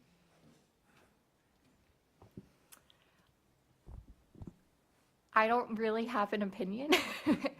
This is not my area of expertise, which is why you would be having an outside firm do it. I wouldn't be involved in this at all, so you wouldn't even get my bills from it. But my understanding is there's no financial cost, but there may be financial benefit. But there are so many more considerations that a board makes when they sign their name to something like a class action litigation. Chairman Singletary, if I can. And so I think if I remember correctly, the documentation will be something that the administration could do for you all, in terms of that documentation. But I don't think there was much that would be required on that, for us to take care of. Did you all, or, there was a suit that was similar against the e-cigarettes, Juul. And I think that some school districts actually, were part of that, and did profit fairly well and were able to reinvest that into, mental health and support resources for students. I think it was kind of designated for that purpose. And I'm assuming that's kind of the intent here is, that those, I guess, to seek out the funding to provide those supports in terms of, if this goes to trial, whatever, and there's an outcome that will kind of be a similar, might not be the same, I guess depends on the judge and how they lay it out, but a similar kind of thing, those dollars will be earmarked specifically for that purpose, or a purpose such as that. So every lawsuit settlement is different. So sometimes the funds do have something like that, and sometimes they're just funds that you can designate as you see fit. Yes, sir. What was the reason the other counties did not sign up for it? The other 75 counties. So I don't know the total number of, we are not the only people that represent school districts in North Carolina in this lawsuit. So, I can't really answer that. I know that when we've talked to, been overwhelmingly, people want to join, and then sometimes people need to think about it. But if there's, what concerns do you have? I mean, I wanna know their reasons for not joining up. I mean, they may have a good reason. I don't think I mean, I don't even know if I could answer that part. I mean, that's kind of a, yeah, Or what? correction. Says what, Mr. Secretary? So that's kind of a closed section, discussion, but at the end of the day, I don't know that, we won't know why or why not they did not join that's kind of us and what we're deciding to do here. So you saying all we gotta do is sign up, sit back, let y'all handle everything? We win, we lose, it don't cost us nothing. That's correct. And what kind of money we talking about? Can you give me that? Unfortunately, I cannot. I think you gotta think about the platforms. You think about TikTok, you're thinking about Google, you're thinking about Facebook, Instagram. I've done all that. Yeah, they're making billions of dollars. So I don't think you're gonna get an estimated, because I don't know that we might not be the last ones that jump on, this process. So, I mean, you got a lot of, that's a hard number to, When they did the Jewel, Discuss. you're talking about Jewel, I think Wake County got like 6.2 million. That's what they, yeah. Yeah, there's a lot of So is consideration. this money gonna be, when it's, let's just say we win, we jump in, we agree to be a part of this, we win, is this money broken down evenly? Or is it a specific part of it allocated to those who are at the top? So there's usually a matrix that's based off of a number of factors, and then you would get plotted on the matrix. But the big ones we've seen, have been when you sign up, So it ends on when, yeah. and If we wait and get in the game late, yeah, we ain't gonna get as much. Yeah, when we end up on the matrix, kinda like, you're not number one. You're number 10. You're number 10, G.I. You ain't getting there. No. I don't know about that. where you got to get in the game to play the game. That's kind of where it's at. But if you sit on the bench and everybody else gets to play, then you don't retrieve it. So, And I think your ADM, different districts, different sizes, is based sometimes cost per student or restitution, I guess, per student, or whatever, how it works. there's always going to be a risk versus reward on stuff like this. So. I think there was something in the MOU that you sent to us. It was very clear. You were very defined as to what it would cost us out of pocket, meaning nothing. If we are actually awarded any dollars, then I think there was a percentage. Was it 25, 33, some Yes. percentage? I can't remember exactly what the number is. But it went down a little bit further. There is a catalyst or a different opportunity that may be opened up or explored for us to be financially indebted to your law firm, meaning that you all have the autonomy to drop us as a client or to ask by court to be removed as our counsel. And if that happens, then we're responsible for whatever work you've done. And it doesn't list a rate or anything in that sort. So we may potentially, if you all, not us, but if you all decide, we don't want to take Bladen on as a client or to move forward with them, we want to stop or cease involvement with them, we may get a bill for $100,000. I mean, it's just not clear as to what it could potentially cost if that happens. It just tells us that there's a cost that we'd be responsible for the work that you all have done. So, first, in the time that I've worked, we've never fired a client like that. And it would be the costs spent, not a billing hour rate. So the cost would be $400 to file a lawsuit in federal court, and then it's $25 to file. So that would be the maximum amount that Yes. we'd be responsible for is $425. You said there's no hourly rate? There's no hourly rate. Okay. We also had really bad business to go around firing your clients. Right, and then we have, I guess, we could be removed from the lawsuit or say we don't want to move forward. I mean, things happen, and then that way, if, just makes it clear, if it's only $425, that's not a big risk. I mean, firing us would really be nothing. They got at least 25, 30 more. so finance wouldn't be that bad. It's just they lost $1. $125. They do get 25%, so I don't It know is if I'd 20. be firing one of them. Right, correct. So, can we get a motion on the, floor to approve the retainer agreement and join the social media litigation? Wait, so are we voting to join or are we, because I thought,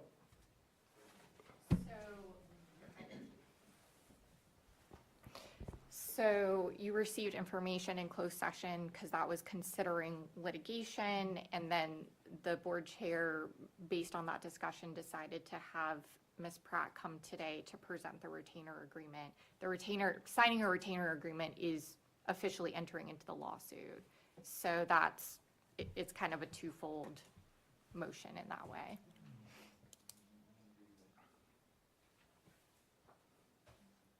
So we doing, are you trying to get a vote? Yes, sir, trying to get, Can we get a vote by? can we get a motion to approve the retainer agreement and join the social media litigation? So moved. Have a second. All those in favor by signifying by saying aye. Can we get a vote by person, or instead of just saying aye, because then it comes down to trying to count that correctly? Can every I mean, board member vote? we can go by raise of Right, so hand. you would do the voice vote first, and then someone would call to divide the vote. So you could Did that. raise your, well, you have to complete the full voice vote first. And then someone says, I couldn't hear anything, so can we do it divided? So we got a second and discussion has been had. All those in favor by signifying by saying aye. Aye. All opposed. Nay. nay? Can we get a voice vote individually? Individual Let's go vote. show of hands. Not show of hands, individual vote. I mean- Call the board member name and let them vote. Well, that's fine. Dennis? Mr. Rhoda? Mr. Benton? I'm for the motion. Steve? Do we have comment? Mr. Thomas? No. Mr. Russ? Yes. Mr. Davis? Absolutely not. Mr. Clark? Yes. 6-3, motion carries. Any comment? No, because we already asked for that. So we're on to action item 9.2. Thank you. Thank you so much, appreciate you. Board Policy 4318, use of wireless communication devices. Dr. Ackes. Thank you, Chairman Singletary and board members. As you recall, Policy 4318, use of wireless communication devices, that was the one we separated from the special custom policy updates that you all approved last month. And the reason why is that our current practice kind of married the two drafts from the School Board Association. So our board attorney has reviewed those and has drafted a policy that actually aligns with what's already in our code of conduct. Being consistent with our policy, I'd ask the board tonight to table Board Policy 4318 for review and bring it back for consideration at the November meeting. So can we get a motion on the floor to table Board Policy 4318, use of wireless communication devices to our November meeting? Have a second, any discussion? Yes, what will be in place once we take it? Our current code of conduct, which actually is aligned to this draft, what came from the School Board Association, I had the board attorney correct me if I'm wrong, one was a total ban all day throughout the day, one was just during instruction. That's kind of what we have now. Our K-8, they're turned in at the beginning of the day. We get them back at the end of the day. Our high school, obviously in periods, they turn those in at the very beginning of the period. They get them back at the end of the period. And they do have them in common times like lunch and all at the high school level. So that's kind of what this policy speaks to. That's our current practice now in the code of conduct. Any more discussion? All those in favor by tabling Board Policy 4318, signify by saying aye. All those opposed? Motion carries. get a motion to go into, closed session to prevent disclosure of confidential information pursuant to S 143, 318, 11A1, 5, and 6, GS 115C, 319, and to consult with an attorney, board attorney, to preserve attorney-client privilege pursuant to GS 143, 318, 11, 3. I got a second. All those in favor by signifying by saying aye. Any discussion? Go into closed session. Thank you.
I'd like to get a motion on the floor to bring us out of closed session, please. I have a second. Any discussion? All those in favor by signifying by saying aye. All opposed. Back in open session. Action items 10, board packet action item. Dr. Atkins. Thank you, Chairman, Singletary, board members. At this time, I request that you approve action item list A as amended. Can I get a motion on the floor to approve action item A as amended? I have a second. Any discussion? All those in favor by signifying by saying aye. Aye. All those opposed. Motion carries. At this time, Chairman, Singletary, board members, I request you approve action item list B. Motion to approve action item B. Second. I have a second on the floor. All those in favor by saying aye. Aye. Let's back up. Any discussion? All those in favor by signifying by saying aye. Aye. All those opposed. Motion carries. Chairman, Singletary, and board members, I request you approve personnel action item list C. Can I get a motion on the floor to approve action item C? C. So moved. Second. I got a second on the floor. Any discussion? All those in favor by signifying by saying aye. Aye. All opposed. Nay. 5-3. Motion carries. Excuse me, Mr. Secretary, how many nays did you have? 3. 3? Oh, okay. Action, moving on to, board member comments. I'll start, and it won't be quite as long, but just wanted to say that I was so proud this evening at the start of our meeting as we're honoring not just the students, but the faculty and staff as well, and the work that they do, and just those monthly spotlights. So it just resonated differently on this evening.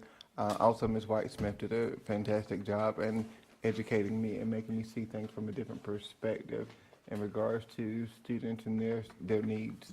So it's kind of giving me a little more oomph in the fight. I just want to get down and drill down. So I ask questions because that's how I learn. And I assume that other people do as well. What else was there? I guess sometimes I'm a creature of habit, and so certain things, once I see it over and over again, then that's whenever it clicks. It's almost like Sherry Berry on the elevator. There's somebody else's name on there. Oh, yeah. And I could not get who that person is. I'm just looking for Sherry Berry.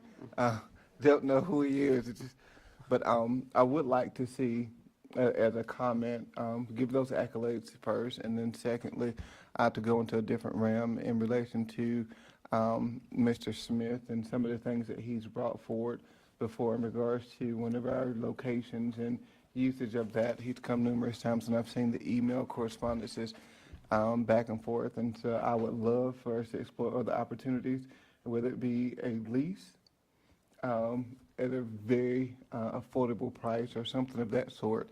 I do know that Bladen Community College now has classes, I think it's culinary arts over in Clarkton with the Booker T. Washington School.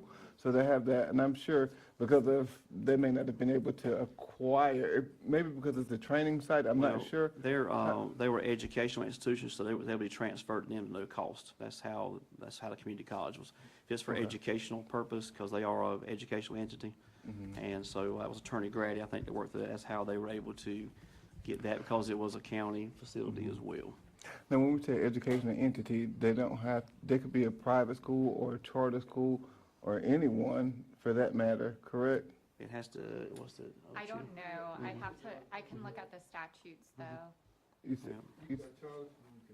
So a charter school. So there are other avenues that the property may be acquired without paying fair market value. There are just some opportunities that may need to be explored versus the building going there. Right. You know, of course, whenever it's not occupied, then it'll go down. And right now, it's a liability to the district because we're having to pay maintenance to cut the grass. We're having to do the upkeep of the building.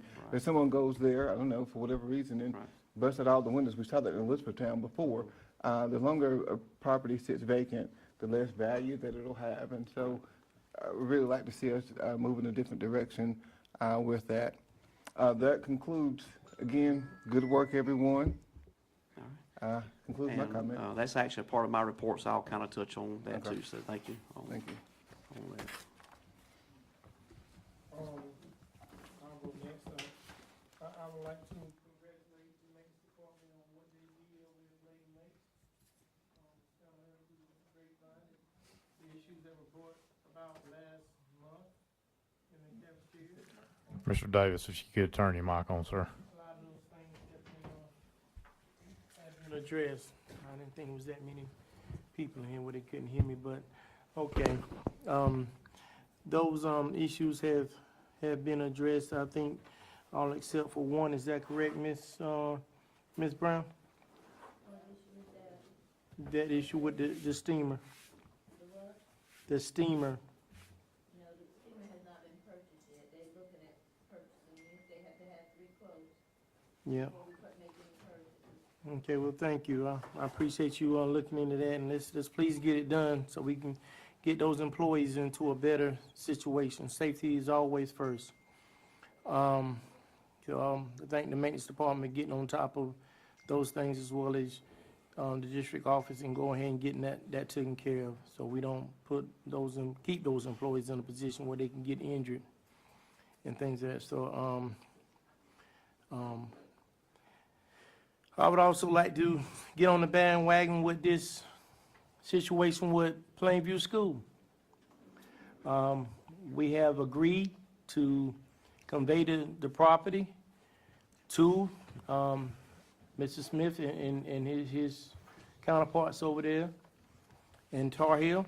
So I'm not really sure what the hangup is. We really need to go ahead and get it done and allow them to take control of that building. As Mr. Thomas has already stated, it's a cost to the district that we don't need. We gotta cut the grass, we gotta do everything. If the lights are left on, we gotta pay light bills. I mean, all kinds of stuff. It doesn't make sense. And if we're gonna utilize that building for anything, I think it needs to go back to the community. The community need to utilize that building and use it for what it can be best used for. I know there's some guidelines on that as well, but we need to get it done. We need to stop talking about it, and we need to make it happen. If I could clarify on the property resolution, the resolution was not to give the property to the Alumni Association. The resolution was to support them approaching the legislature to find a way to get it without going through the fair market value allocation. What we agreed upon in the meeting Is a resolution to was, support would the we effort, but not to support, give the okay, property. you want to use the word support as a play on words. At the end of the day, we agreed to convey the building to them if the guidelines and regulations were met and that they were not utilizing the building for the wrong purposes. Those purposes were stated. The guidelines in which he could use the building, or they could use the building, because it's not him doing it, all that stuff was stated. So with that being done, we were in agreement that we would support him in having this building. We would make sure that it was done. We would do everything. We even said that we would, you said, Jason, that you would get back with him and you would tell him exactly what the next steps were. And we did that on more Okay. than one occasion. We Okay, have so fulfilled our well, with responsibility. that being said, then where are we at in the process? There's nothing else for the administration or the Board of Education to do at this point. So in where are we terms- at in the process? That's what I'm trying to explain to you right now, is that there's nothing else additional at this point, aside from the, either there's going to be a legislative change if the Alumni Association approaches legislature as part of state constitution, and that the email and the attached letter that our board attorney wrote, I shared with Mr. Smith again the other day. You all received a copy of that. The law, as it says right now, says that, we have to receive fair market value the way the law is. The only way to change the law is the legislature. The Board of Education can't change the law. What we said in this, that we would support them in their efforts to approach that. The letter of resolution was to say that we, as a board, support what the Alumni Association wants to do. Even though we can't directly give you the property at this point on that, it's going to require a law change or something in the state constitution to change. We don't have that power. There's nothing else that we can do at this point except for we're going to have to make a decision at soon, because I know the part of the report's going to share. It is an expense to the school system. And so what the law says now is that it has to be, if the county has first right of refusal, that's been done a while back. And so it has to be done at fair market value. And there's a couple ways that can be done. That was spelled out in that letter. But at this point, you know, unless there is a change in the statute, which can be done by 2/3 vote of the legislature, they can do it. I think Mr. Smith has reached out to the representative's office, but that's nothing that we can control. And so that's the only way outside of doing fair market value, whether that's an upset bid or an agent appraises it and we stick a for sale sign out in the yard. But we got to do something soon, because I agree, it's costing money to keep the electricity and things on that. And so, you know, Mr. Smith can share, we have met, we've shared that, we did that. And the goal was to also have the county commissioners to also potentially do a resolution. I don't think Mr. Smith ever was able to get one from them. I think they redirected him back to us. And so at this point, And the resolution from the county commissioners was to say what? Just a similar one, that they would support them in seeking out a change in legislation so that potentially the building could be conveyed to them, maybe at no cost. But the law doesn't allow us to do it right now. So we support them. That's why that resolution, we hope would carry weight. The county commissioners didn't ever do one, to my knowledge. If I may, Mr. Smith, did you talk to the county commissioners about that? Okay. I went to the county commissioners meeting, and I told them, okay, I had the others from here. Just a They told me. point of information. We need to have this in like a citizen participation, so we can actually address it as a board, so we can hear where you're at from that standpoint. So I would encourage you for November's meeting to apply for citizen participation, so we can go through this process. Okay. So, I have no problem with that. right, so that's kind of where we need to, that's kind of where we need, this is board comment. Okay. We can't poll the audience, we can't, and I apologize for that, sir. We can't be out here asking different things of different folks. Nobody's So his- polling the his- audience. I just asked a simple question. So, And that could have been so just been board said yes or comment, no. board of comment is for us to talk, express our concerns, whatever we need to get out there as a board member. But I think we've met, and I think we're trying to get, I don't know what success you've had with the board, as far as commissioners up there from that standpoint, but again, let's get on that, citizen participation, for November's meeting, and let's see where we're at from that point. Okay? So, Next thing I have is, Jason, could you send, I say me, if you want to send the rest of the board members, I would like, an accurate count of how many students we have in the district and per grade. By grade. That's all I have. So by school, by grade level. Yes, sir.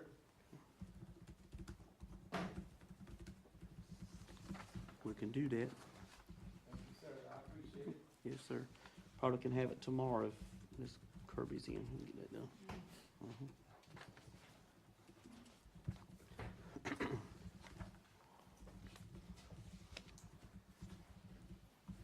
all right, we'll move on to, board chair's report. Pretty simple. Just want to thank everybody, for what's going on in our district. I know a lot of positive stuff, following schools, people trying to build funds for, beta clubs, just a tremendous amount of support, that we're seeing outside in our schools, sports teams, participation, all the effort that's going in. I want to thank everybody that's out there, from our leaders down to our maintenance staffs, janitors, our bus drivers. It takes a lot today to get up to drive a school bus, because when I grew up, everybody rode a school bus, and there's not that many school buses a day, so it's challenging out there, and just appreciate what everybody's doing at the district level. I know that there is a ton of stuff that's coming down, and they're asking us to do a lot more with a lot less, and I've been in that field of before, so keep your head up, keep charging, support each other, reach out, vent, talk to each other, work through plans. Don't get stagnant. There's a lot of good resources out there on the inside of our schools or district levels that support each other. So I appreciate the effort that everybody's putting in from our leadership from the district level all the way down. So thank you guys and ladies very much. Chairman. Thank you, sir. 30 seconds, and I got I'm you. done. If we could, what we're doing, or what we did tonight was to honor the employees and the students, but I did notice, and we've seen this in the past, that this room doesn't have sufficient space to accommodate everyone. And so we do have some parents that are driving from Wilmington, Fayetteville, Lumberton, different places, just to see their child spotlighted or recognized, and then they're not able to see. So I thought maybe if we explored the idea of having a 55-inch television out there that could stream, so at least they could see I saw folks kind of peeking in, oh, it's my child's turn.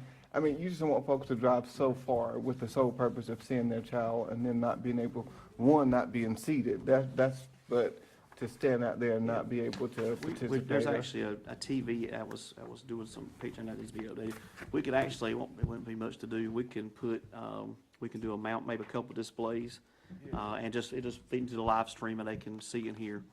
I know we've gotten more seats, but again, it is hard to kind of get in here. And one thing that our staff has done is they try to just stay out in the hallway to give more room for parents. They just come in once that's done just to kind of support. But we can look at doing that.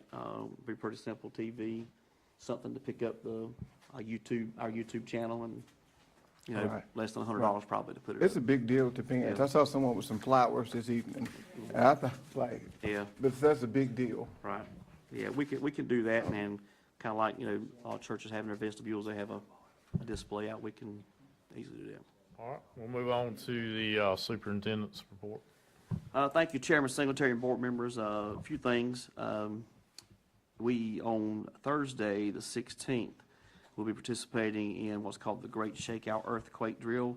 Fortunately, we have not had to deal with that here, although North Carolina has had earthquakes in the mountain area. And so that we'll go through that with students and staff on what to do if there is an earthquake. Also, on the 16th, we have an early release day. This is a required work day for staff, and we're doing something for the first time. Again, we're really trying to do some things innovative. Thank you, Mr. Thomas and board members, for your comments on the Student of the Month, Certified Classified of the Month. We'll be doing some other kinds of celebrations, recognizing years of service. We've always done something at the end for a recognition on 30 years, but we're looking at doing 5, 10, 15, 20, 25-year service pins and recognize those employees as those times come as well.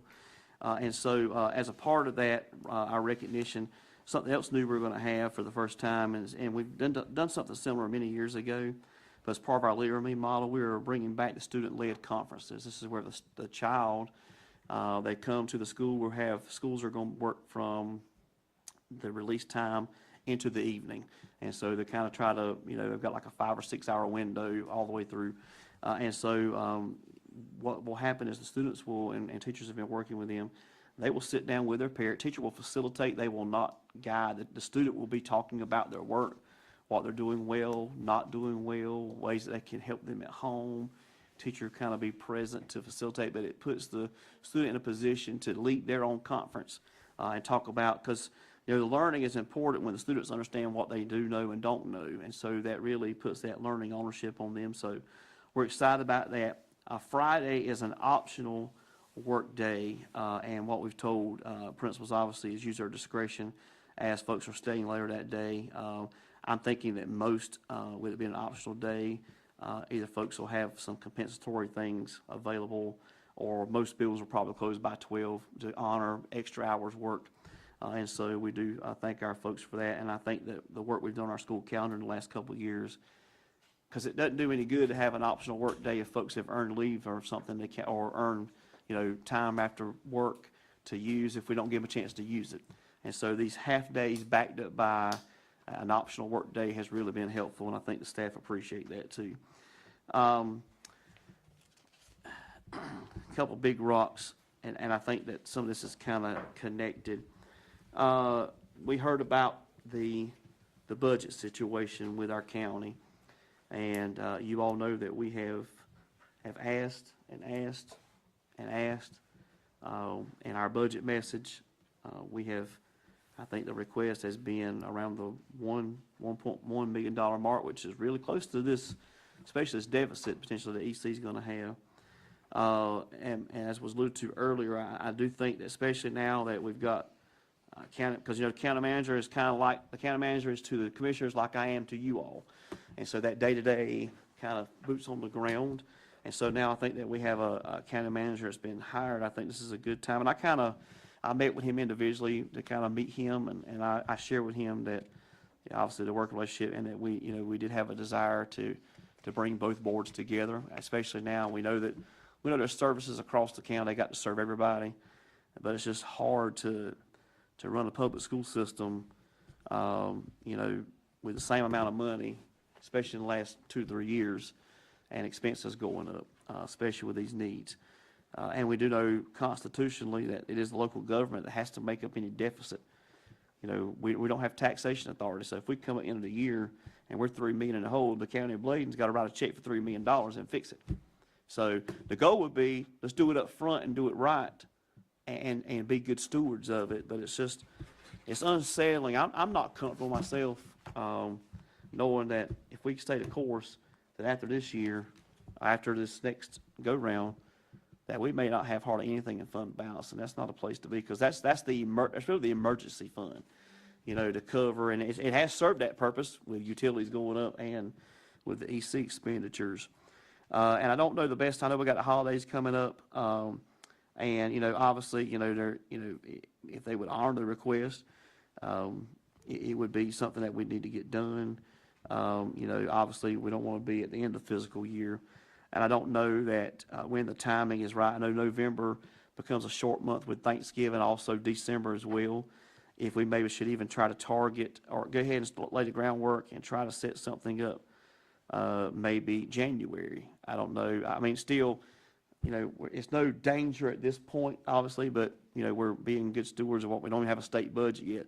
And it might be where we need to really have a state budget, because we're on contingency now. If there's any more cuts, we don't want to go to them and say, have the joint meeting, talk through issues and say, we're going to need $3 million, and then come up next month, state adopts the budget. Oh, shoot, we really need $4 million.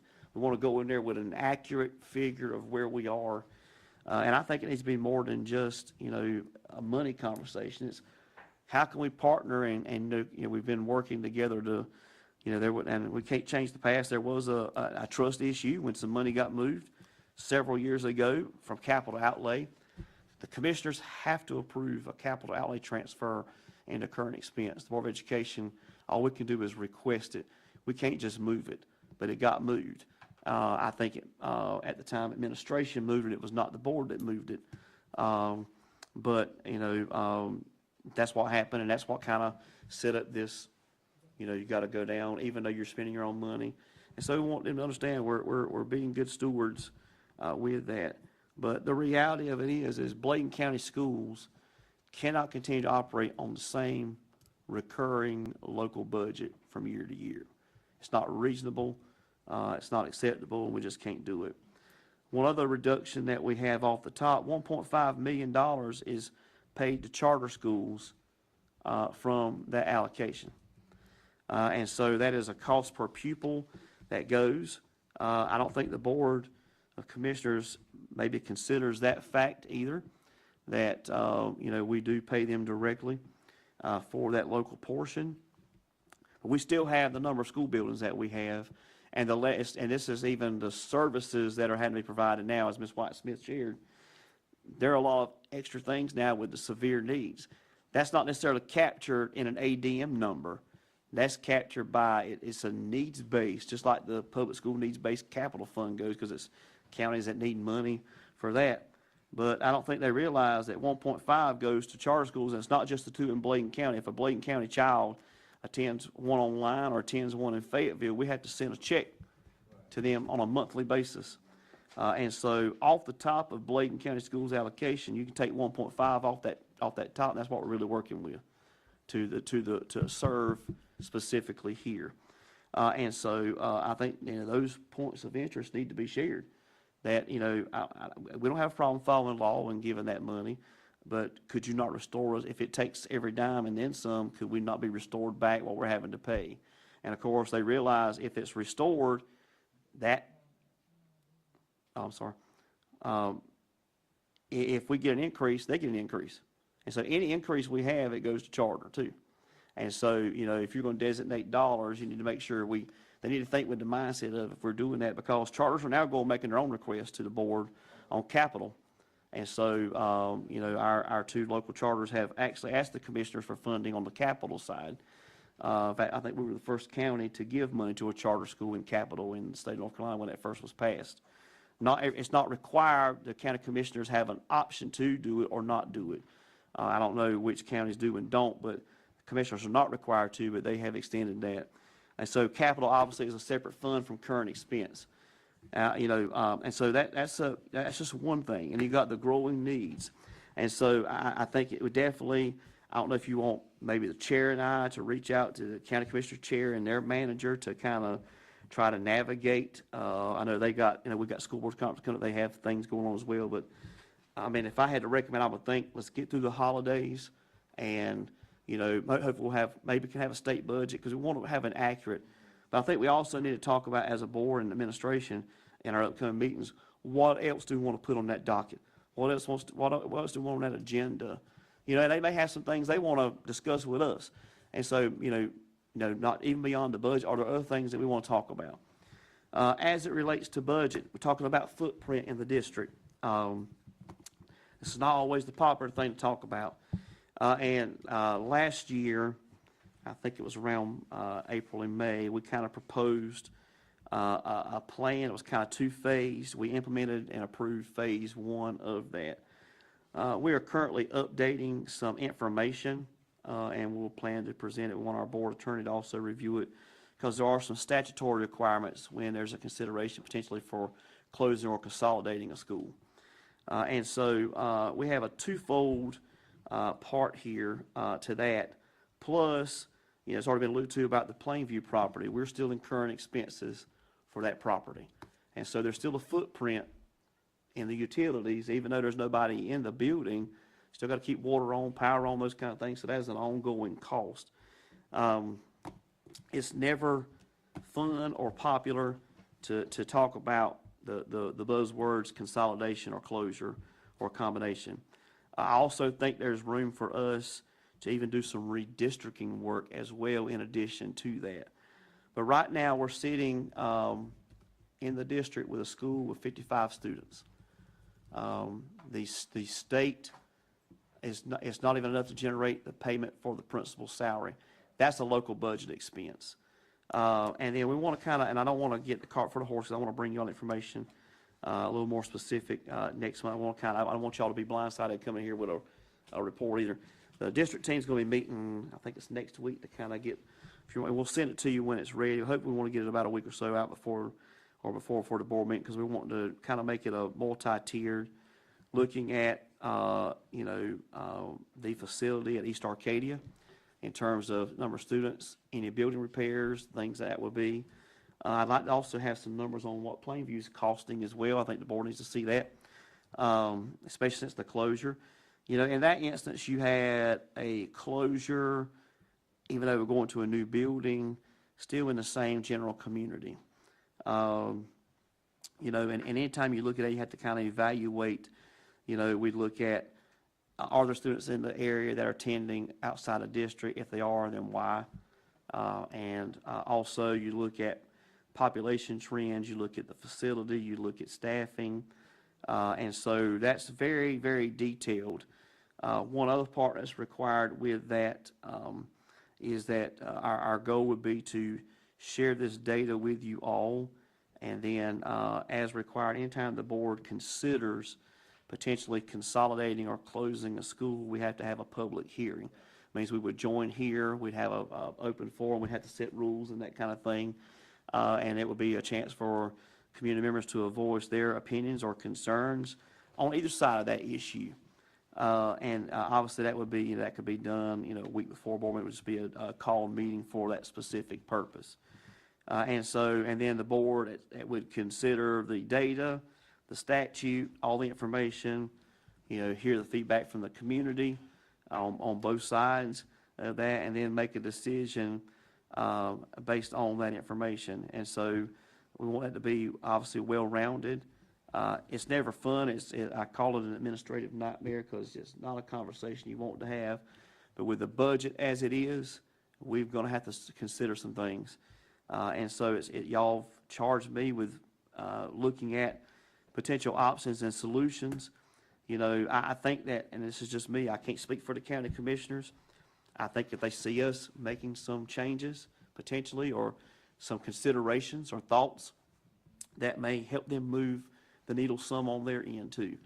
Because one of the, and it was not an official comment, we've been told, what are y'all doing? You come asking for more money, what are y'all doing to save money? And sometimes some of these things get thrown up our face. You got a school sitting there with X number of students, you got this, and, and they, that's just feedback that it sometimes comes to us. And so I've often wondered, it's not an easy thing to do. I can think back to personally, my 4th and 5th grade year was in an elementary building. That school no longer exists. My middle school was Spalding Road. That school no longer exists. My high school was Bladenboro High School. That school no longer exists. And so part of that, for me, I have one facility in my school career that still is there in its current form. And we're not on a district-facing local budget challenge. We're on district-facing this. In fact, I was at a meeting with superintendents this week, and a couple others are a similar kind of boat, some same things, and they're having to make some tough decisions. It's hard when you have a community school. It's difficult to do that. And so, we want to look at the information, follow the statute, and then allow the board to make an informed decision. And so I don't want you to just come in with an agenda item, something as large as that. I wanted to kind of say, because we had discussed it in terms of like a general plan. And again, that was back, it was not approved in terms, we didn't even ask for phase 2 of that plan to even be done. Phase 1 kind of that's when we were kind of getting Tar Heel open and, allowing, transfers, not allowing transfers.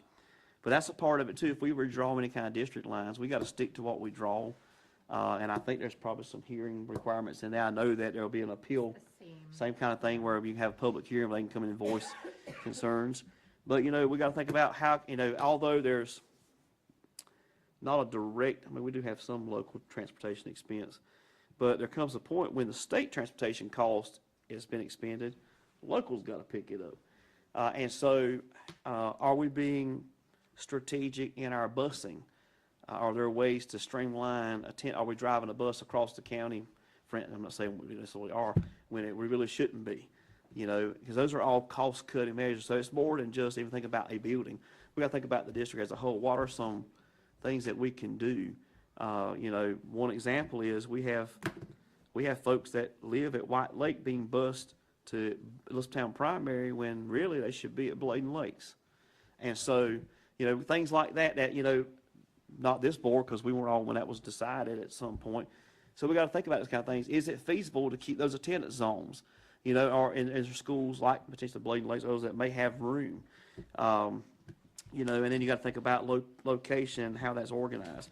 Obviously, we've put in for the school needs-based capital program. I was at the state board meeting. Dr. Jordan, who's the associate superintendent of that division, stated that they hope to have decisions in 30 to 45 days. And so we hope maybe in the next, that was about a week and a half ago. So we're hoping maybe at this point we'll kind of know that. The ultimate goal, we have 2 elementary schools that still don't have 5th grade back. If we can get 5th grade back at the elementary location, I think redrawing lines, if these facilities come in to give them multi-purpose space and additional classrooms. And so there's a lot of moving parts. And so There won't be an increase to the taxpayers because if those projects get fulfilled, because the county's portion is gonna come off tax credits from Tar Heel. And so it's not like citizens are gonna have to pick up a tax increase. Now, I will share this was told us, the county is going through, fixing this, or beginning a reevaluation. Y'all know when that happens, property taxes go up. And so the citizens are fixing to get hit again, potentially with tax values going up again. And so, with that, if there's increased revenue, there should be increased, if we knew it was being directed toward education, folks, we all know the sales tax referendum, which is a fair tax. If you buy something here, it's failed every time. And we're kind of limited as a board, and administration, we can't go out and do a lot of pushing because we can't get involved in the political side of it. And so that's failed. But I also think that there needs to be, a value of what. So part of that is kind of multi-tiered. And so places we can reduce footprint. I think we have a potential plan where it will not really, you want to think also about staff, because staff are going to wonder, is my job safe, or am I going to have a job? All those things will be talked about in what we're kind of looking at. And again, it's just, you're following statute, it's a study of all those things, and then the public. So, and I don't want folks to say the board's going to vote next month to close a building. We're not voting to close anything next month. It's just we're going to have a discussion about where we are, what some of the data shows, what the repairs would be, what could potentially save. Having that kind of conversation is just conversation and data. So I don't want folks to get upset there's no decisions being made next month about that. The school board's conference for you all is coming up. I think we've gotten everybody registered. Ms. Lauren's done that, and I think there's still a little bit, I don't think there's opening at the location, but if you did not get on that, I think we still, maybe the rest of this week, we'll close off. If you didn't get a chance to get registered, please let us know. One thing I want to point out that I think was important, we had our second student advisory meeting today. And I love the differences between elementary and secondary. Elementary, they're so blame cute, and they come up with some of the craziest things, which is fun, but that's in their mind. But I tell you, you want to know the truth, ask a child, because a child will tell you. And our elementary students really, point out some things that are important too. Of course, they ask the fun questions, which I think, tonight, I think too, Mr. Thomas, and piggyback off your comment, when you saw those precious kids come in this boardroom, it reminded you of why we're here. It reminds you of everything that we do, it all ties back to them. They were cute as a button, but you see them walk in here, you're like, this is why we do what we do. And we think about, even if we have students that have high needs, doesn't matter. We do that because it's not just a responsibility, it's a calling. It's something that we know we're here for that purpose. And so when we listen to them, we tell them we're going to bring things back that you point out. We'll talk to your administrators. And so today we had our secondary group, and I tell you, you can see leadership development already in these students. They shared some interesting things with us as well, and they shared things that are working well. Have some great ideas about schedule flexibility, and one thing that I thought that was important, and again, not to make it confrontational or to be, it's just a fact that the students told us. And we always ask them their perspective, and some of them opened up about, this is my first, second year back in the traditional school setting. I might have been in private, I might have been in charter, whatever. But they talked about their biggest challenge on academic is they feel they're far behind coming from other settings to us. Even one shared that she was in our system before, moved elsewhere, came back and talked about, I'm sitting in this course, I'm not prepared for what they're talking about because I didn't have the same 8th grade math, or I didn't have the same, but one thing I thought that's a positive in that, and I know it's not popular, but it's the reality of the fact that money's taken away from our system to fund other things. We're funding public school, we're funding private school vouchers. I mean, I'm all for parents, they can choose their choice, but the taxpayers shouldn't be paying for someone when we've got schools, when we're sitting here with these kind of deficits. We can go back to those vouchers and things like that. It's not just a state thing, it's a federal thing, it's the reality of it. I mean, I think a parent should choose, but if you want to choose private, you pay for it. I mean, you're taking money that should be for public school children in whatever capacity, whatever public entity they attend. And so, we continue to fight that, but that speaks volumes, not only that, we see a disparity there, but the second thing I think is the most outstanding comment. They talked about just how caring their teachers and staff have been at helping them fill the gap. So if they came from a homeschool, private, charter, another school system, whatever, they spoke highly of the responsiveness of staff and faculty wanting to help them and staying after school and helping them. So I think that was an important, what was a challenge for them, that they're finding ways. And so I think we're going to meet with principals this week, and we're going to talk about some of the things they brought up. And the thing is, a lot of things they said, it's not a financial thing. It's really maybe a practice or idea, maybe having a modified day schedule, because you want to increase. There's a part of Maslow's hierarchy of needs. You got to have that sense of belonging, that sense of being a part. The learning environment, the social aspect is an important part.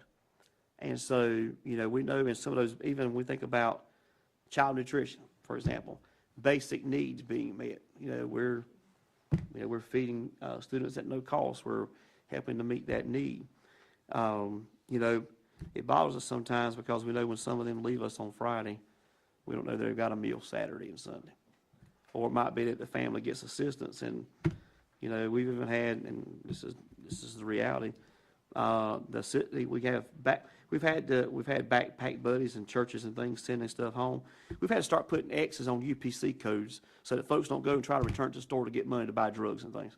That was money. So even like Secret Santa, we have to put X's on UPC codes.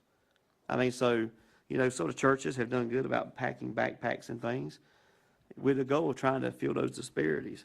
And so, it's just one of those things. So when they talked about some of the basic things that they have to have, you can have the rock star teacher in a classroom. You can have the rock star resources. But if there's essential basic needs or the environment is not conducive for learning, learning is not going to take place. And so those things they brought up, simple things that we could address or consider or think through, that don't necessarily cost anything, that can bring about change. And I even encourage them, sit down with your principals too. Sit down with them, you are your student voice. And so I think that really brings a lot of value, and I was encouraged by what they did for us today. And so, that's when you feel like you're doing something right, when your students can come and say, I can tell people care. And so I want to, when kids tell us that, are we perfect? Absolutely not. Are there things we can do better? Absolutely.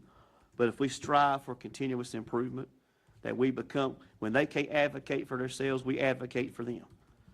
Just as simple as this, potential litigation. I know there's a lot of questions about it. If it's going to bring about something for them, then we need to do that.